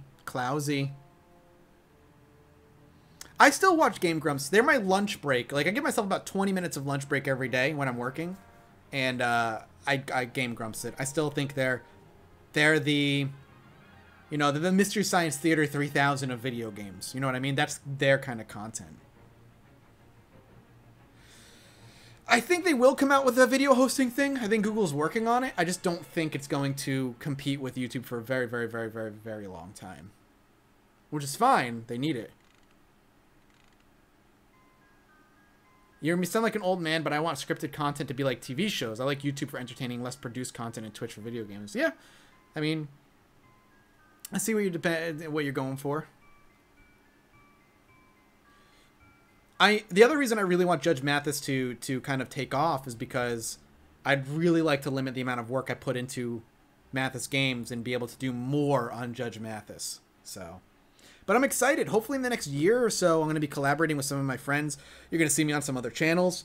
Ever since I've done Judge Mathis stuff, it's opened the door to work with some of my heroes on YouTube, and I'm so excited about this stuff. You know, that's all. It's weird. And I don't know if you guys give a shit about a lot of this stuff. And this has just been a kind of a hangout IRL stream, which has been fun. Are you going to put the Monster Hunter World beta on your channel? I won't play them. I don't think I'll play the Monster Hunter World beta. I'm going to wait for it to hit the PC. And, yeah, I guess I'm very proud. I'm very happy with where I am. And, I don't mean what I said before. I don't think anybody took it that way to be an insult to Ryan and Bear and Austin and all those people. Because it's not meant to be that way at all. I just want, you know, I feel like it's a smart, important thing to do to try and build your own thing. You know what I mean? And it's tough because, like somebody said in chat before, would it have been more successful for me to go along with the flow? And yeah, Sure, it might have been, but that's not what I wanted. And I always, and that might be a bad part of me as a businessman. I always make decisions that make me happier instead of, you know, more business sense. It's the reason why Mathis Games as a channel changed pretty drastically from like survival games to survival games plus other things. But I was bored out of my mind playing survival games 24/7. Do you like Some Call Me Johnny? Yes, I love his videos. I think he is I love his stuff because he's so chill, and he's a lot more in-depth than a lot of people are. How does producing an edited and scripted product different from more freeform one? Do you have a different mindset? Yeah, it's really different. It's like night and day. It's different because for like on a base business sense, doing more freeform Let's Play content, I can pump out a video to 2 to 3, depending on how much time I have, every single solitary day, and I can make more money doing that. Whereas with the scripted stuff, you know, right now with my time frame, it's only like once every 2 weeks.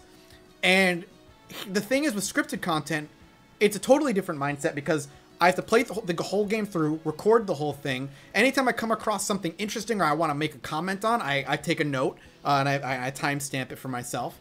So you're constantly taking notes while you're playing it, which breaks up the gameplay a bit. And then afterward, you take those notes, you take the gameplay, and you go into you go into editing mode, and I start writing the script. And it takes me days sometimes to write the script and get it right and get what I want to say right, and trying to find a good way to open it and insert jokes. A big problem with YouTube or just people in general is they need constant things changing on the screen. So I always have it in my mind, what do I want happening on the screen right now as I'm saying this? And I try and write that into the script. Like either, you know, do a jump cut to this or zoom in on doing this or have this little thing animate across the screen.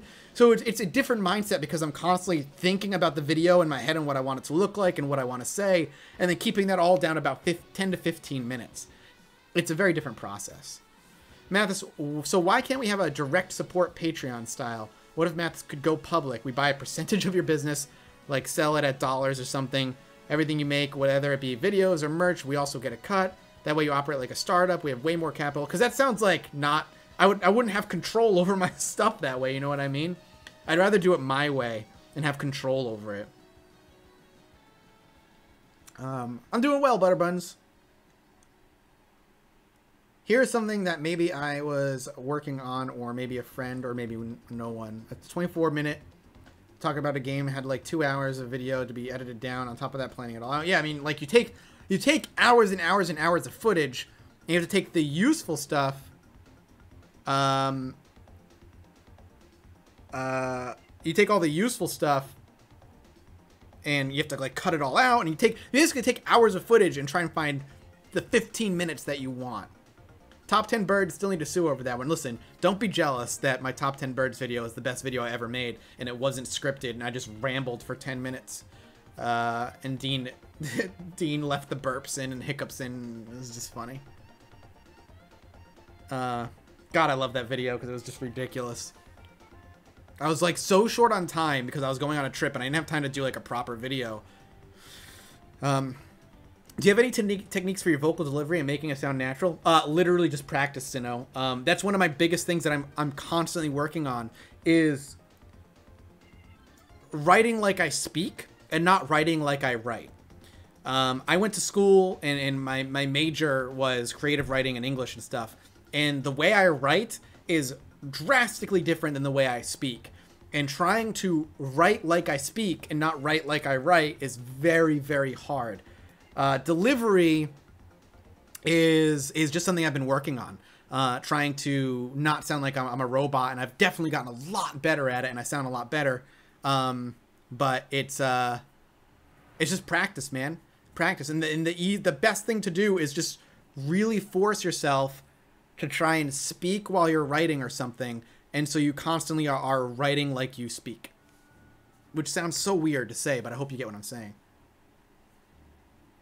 Do you think it's important to separate different kinds of content on your different channels when making videos? What's your opinion on that? You said you separated Judge Mathis from Mathis Games because you didn't want Judge Mathis videos to get lost in the void of your channel. But what about a new channel? Do you think it makes a channel look kind of chaotic and push people away? Just remember, you can do as many takes as you want. Yeah, that's also true. I do take after take after take usually. And I never go with just the first take on anything unless it's amazing.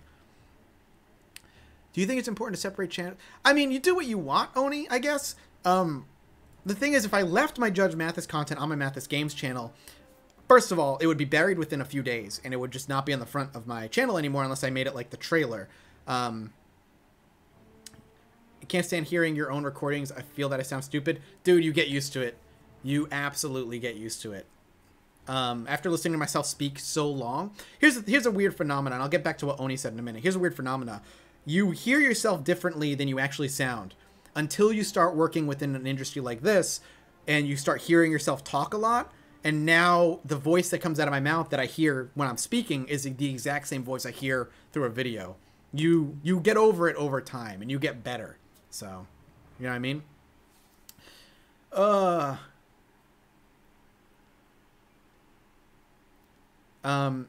Anyway, separating the content I think is important because you're building different brands. Mathis Games is a different brand than what I want Judge Mathis to be. The kinds of like sponsorships, for instance, that will hopefully one day go on to Judge Mathis will be different than the kinds of stuff that Mathis Games gets as sponsorships and whatnot. Yeah, I think it's important to separate them and have two different types of brands. I never would want my Judge Mathis stuff on the same channel as my Mathis Game stuff because it sends mixed messages. It looks weird. You know, Judge Mathis stuff is green with a different icon and an animated intro, while Mathis Game stuff is just, you know, here I am right out the gate. Hey, everybody. You know, hello, everybody. My name is Mathis, blah, blah, blah. That kind of thing. So it's just, you know, to separate them and keep them as separate beasts entirely, I think is important.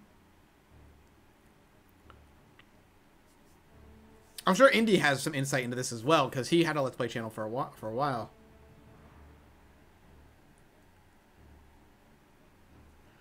I mean, Master Fry Guy, actually, I mean, I have no need to do that now. But it's one of those things that I have thought about transitioning more into streaming and less into Let's Plays if the demonetization thing ever makes it so that I'm fucking screwed. No, there's nothing to say sorry for. I agree with you. The Judge Mathis stuff would get completely lost in the Mathis Games stuff. The Mathis Games channel. What up, Cinny V? Welcome back, buddy. And what's interesting about the demonetization thing that's happening on YouTube right now and the stuff that I've been dealing with, none of it has hit Judge Mathis. I had one video on Judge Mathis get demonetized. One. And nothing else has been hit. And, I'm almost done, Sin. I'm just kind of hanging out, chatting to chat. And and that's encouraging to me. And I think a lot of that is because I try and keep Judge Mathis family friendly. I swear still, and I write swears into my scripts and stuff, but I always censor them. And I think the censoring actually adds to the comedy. When you say like "fuck" in a Judge Mathis thing and it's censored, it's noticeable, it sticks out, and it can be funny to censor something. I think swearing in general can just be funny even if you don't censor it, as long as it's, you know, done in like the right comedic tone. But I'm in full ramble mode. We're just chatting with chat and kind of we're talking behind the scenes stuff and that kind of thing. So I'm happy that Judge Mathis has just not been hit by the demonetization issue at all. What's going on, Warpig? I'm good, man. Hope you're doing well, too.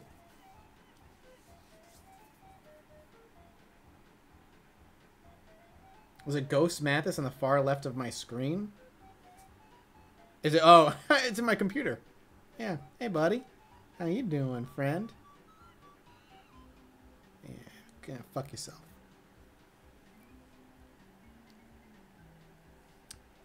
Yeah, like NL has gone from swearing to not swearing because it's necessary. Keeping a family friendly.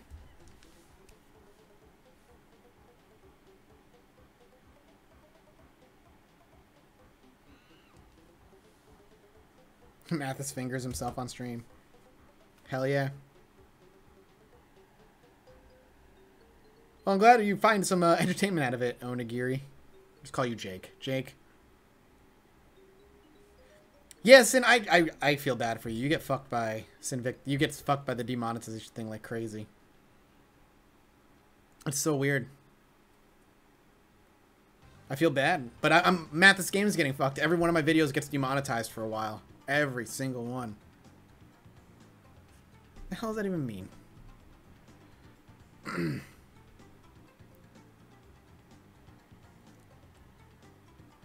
This whole family-friendly YouTube is just homogenizing YouTube into a new cable, so to speak. Yeah. I mean, I think it's stupid. I think it's stupid that you can't swear. You know what I mean?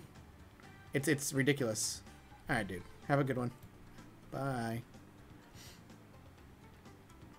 It's really strange. You know what I mean? Like, what is that even supposed to be an insult? You look Jewish? So? Is there something wrong with that? I don't understand. Who cares? Oh no, I look like a human being is what you're saying. Yeah,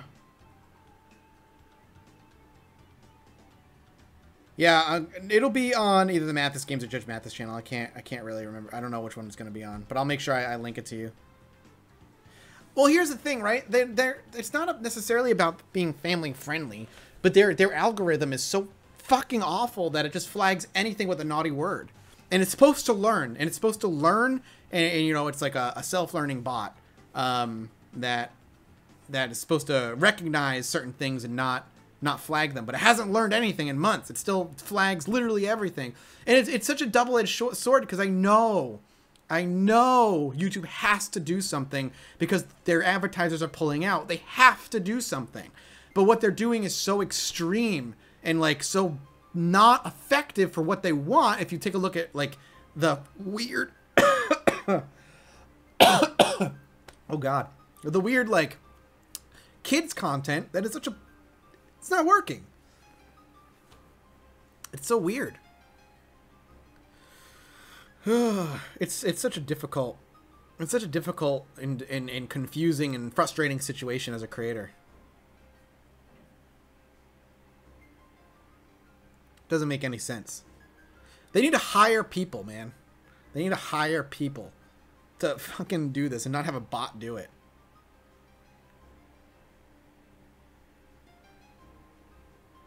The community moderators didn't work. Well, because that's dumb trying to weaponize a community. What advice would you give someone who has been making videos occasionally since 2009 and with no success? Well, one of the biggest things is if you've been making videos occasionally from 2009, and if you want success, is to stop making it occasional and make it regular. You need a schedule. You need consistency on YouTube. YouTube will not push you if you're not consistent, and people will not come back to your channel if they don't know when your next video is going to be.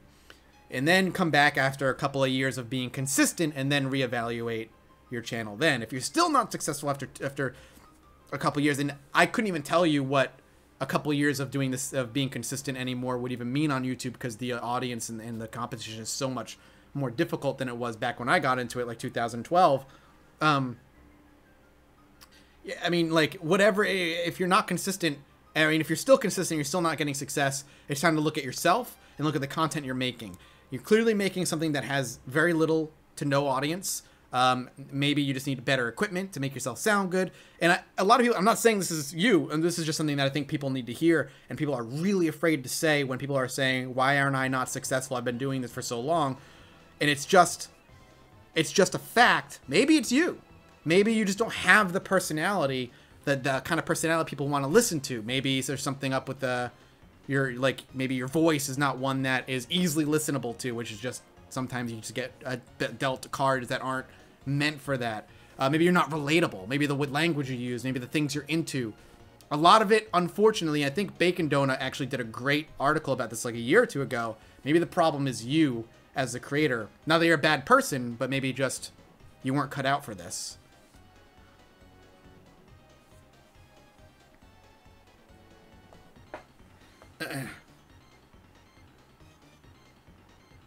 Bear has the golden voice of a golden god. Just keep doing it, man. If you have fun doing it, just do it, you know? And if you were young and, you know, you didn't hit puberty all the way, that could definitely be it in 2009. You know? No one wants to... Unfortunately, nobody wants to listen to a little kid play video game.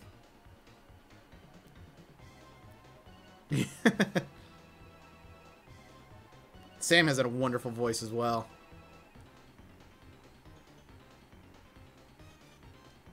Max, yeah, Max is...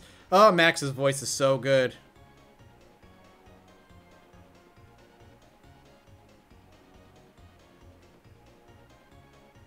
Yeah, morning streams or streams during EU time is fucking great. Just because EU people don't have a lot of people to watch. Bear has such a good voice. It's so true. Yeah, I mean, thank God Patreon exists and stuff, for sure.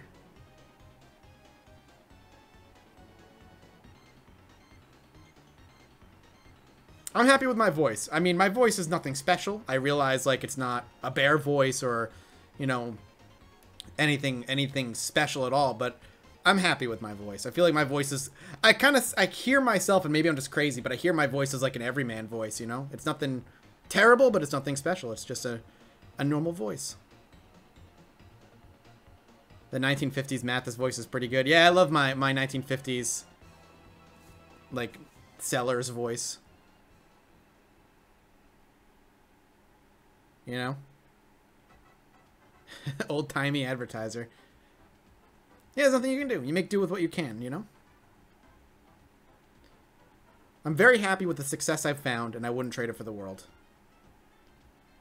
I don't need to be... I'm happy being able to pay rent and buy things and eat food and buy groceries and have a little bit of play money on the side. Well, that's good, Indy, but you just might because you fucking know my voice, you know? Take up smoking. Listen, it's legal to smoke weed where I live now. And I have partaken occasionally. It's great to put myself to sleep. Not gonna lie, sometimes when NL has guests on his PUBG show, I get confused if they're the same person from last week.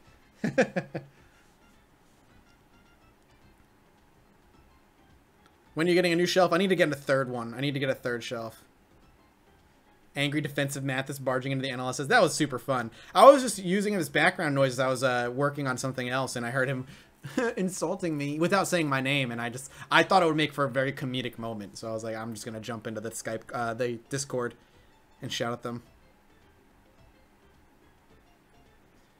Well, yeah, Scottish accent. Any accent is really valuable on YouTube. No doubt.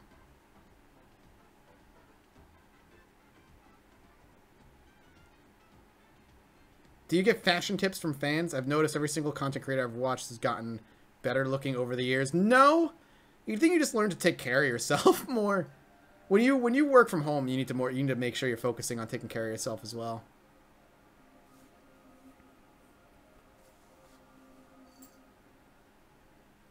NLSS is great background music. Ryan has made such a successful like live Twitch show. You know, he's done a great job. Me shouting at them is like an hour 33 into the November 27th NLSS. Somewhere around there. Like an hour 33-ish is when they start talking about me, I think. And then like I'm in there like a minute later or something. So can we expect you to make videos for 20 plus more years? I will make videos as long as I can. You know, I never thought while I was doing this that I'd be making videos for 5 or 6 years, and here we are. I will be making videos for as long as there's an audience, and as long as there is a no way for me to do it one way or another. Clausy, thank you so much for the 1,000 bits. I'll tell Maya that you threw bits at her, and she'll be very happy about it. I'll buy her a treat. Thank you so much for the support. November 27th, 2727. Otherwise, it's back to the Cheesecake Factory. I mean, I would, even if I go back to being a waiter and like this all comes crashing down, I would still make videos on the side, one way or another. If I wasn't making videos, I'd be a manager at a Cheesecake Factory right now. I think I've talked about this before, but I was at a crossroads for a while where my YouTube channel was starting to take off, and Cheesecake Factory was now doing interviews for management, and the managers told me they wanted me to go for it and that they would put in a good word for me and that they'd make me a manager. And I had a talk with Scott actually about it. He's the DM for Lost Initiative, and he's like, and I was like, listen, I have a choice here. If I become manager, my work weeks become 50 to 60 hour work weeks, but I have a stable, obviously, income. Be working my butt off, but I'd have like a future more or less in this industry, and I'd be in the restaurants for however long. Yeah, but here's the thing, Master Fry. Management at Cheesecake Factory get paid ridiculously well. General managers of a Cheesecake Factory get paid six figures in a company car. Like, being manager in a Cheesecake Factory is a good deal, unlike where like, Applebee's or something. And then I basically was like, I could like say no and pursue this YouTube thing full time, and do that. Scott was like, well, I'll be honest with you, I think you could do this, and this will be your one shot. If you go into the restaurant as a manager, that's it. No more. You've got no more. YouTube is basically done. He's like, you could always go back to being a waiter, and you could always try and get the management thing a second time if this doesn't work out. So, yeah, that's when I did this. If I wasn't doing this, I would be doing that. No, not district manager, just general manager. Like, the manager of a single restaurant gets paid six figures and they get a company car. General manager. I was in the industry since I was 16 as well. This is the revolt. 16 years old, I was a host for Applebee's to start.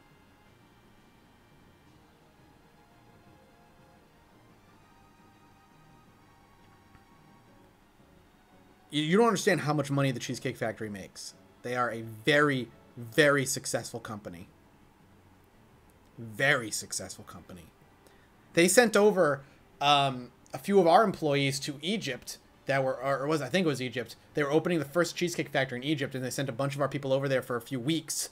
They sent them over there for a few weeks to train people on their dime. Paid them and everything. How did I hide? I didn't hide it. If they wanted to, I gave them contact. I never hid it, I never hid anything I did. It just became the point where, like, I'd worked so many jobs since then that, like, when they asked for, like, the most 3 recent jobs, GameStop was not part of my 3 recent jobs. You know what I mean?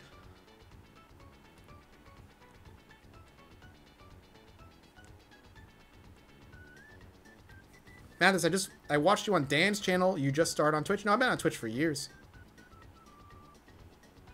Live.me, never heard of it.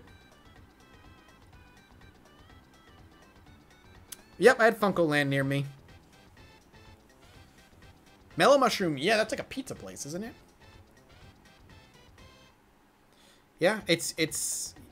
Here's the thing about restaurants, right? And restaurants are very profitable. You can do a lot in a restaurant with no degree or no education, and you can make a living in a restaurant with no education. Oh man, FTL, yeah. I remember that.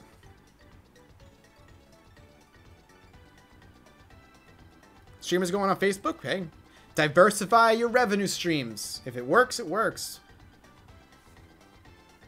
Yeah, no, I know I'm supposed to go to bed soon, but I'm having fun chatting with you, and you guys seem to be asking questions, and I get to talk.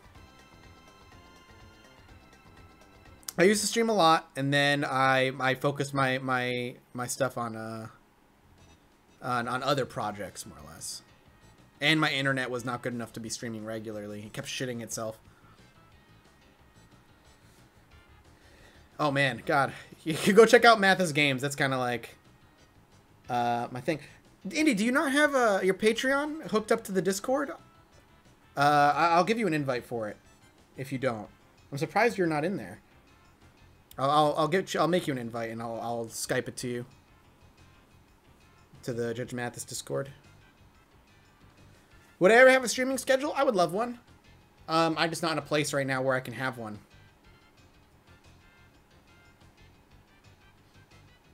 If you connect your Discord to your Patreon account, it should give you an invite to the whatever Discords that you have access to from Patreons. Are we going to see more Judge Mathis live streams? Maybe. But I really like playing Judge Mathis games quietly so I can take notes and, like, focus and not also look at the stream and stuff. Oh, I have no idea, Master Fry guy. He, you know, PewDiePie is an interesting topic in general. See, I was the other way around. This is the revolt. I preferred corporate over private stuff because there was a stability in corporate that you couldn't get. Don't worry about it, Sino. Have a good night, man. Thank you for popping by. Sleep well, my bro. Yeah, people do overestimate how much people make on YouTube. Doing another community stream or something along those lines. I remember they turned out decently enough. Yeah, I'd love to. It's just I need to block out like an entire day for it. You know what I mean? More Dark Days ahead. They were not doing great towards the end. I would like to finish the run that I started, though.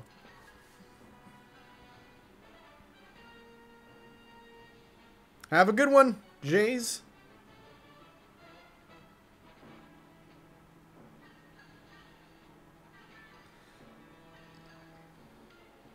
Making decent living off YouTube is good enough for me. Yeah, that's all I want.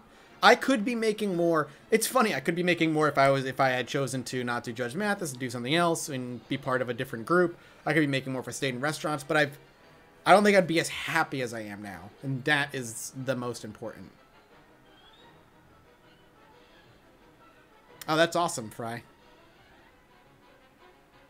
You worked for Hooters? That's awesome, dude. That must have been a wild job.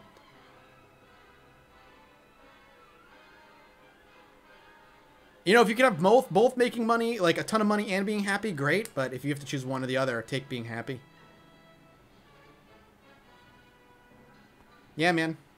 Streaming is great.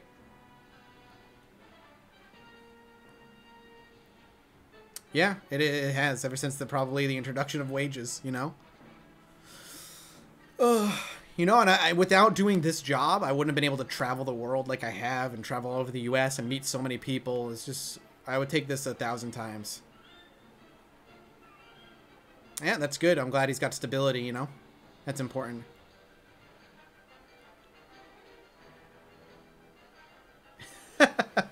That's very true, Master Fry guy. Honestly, as long as you're living... Now you get to be a production assistant for BBC? That's badass. Honestly, as long as you're living well and supporting yourself well and happy, that's great. Yeah, that's all that matters, man. Be happy. Be happy. There's always going to be an uncertainty and a fear in this industry working what I do for a living, but it comes with the territory.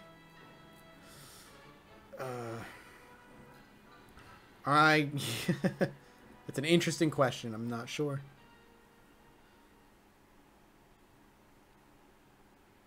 You guesstimate they make an average of 35, 40K. Depends on the streamer, but maybe.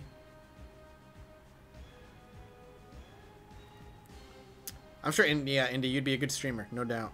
You have the humor for it.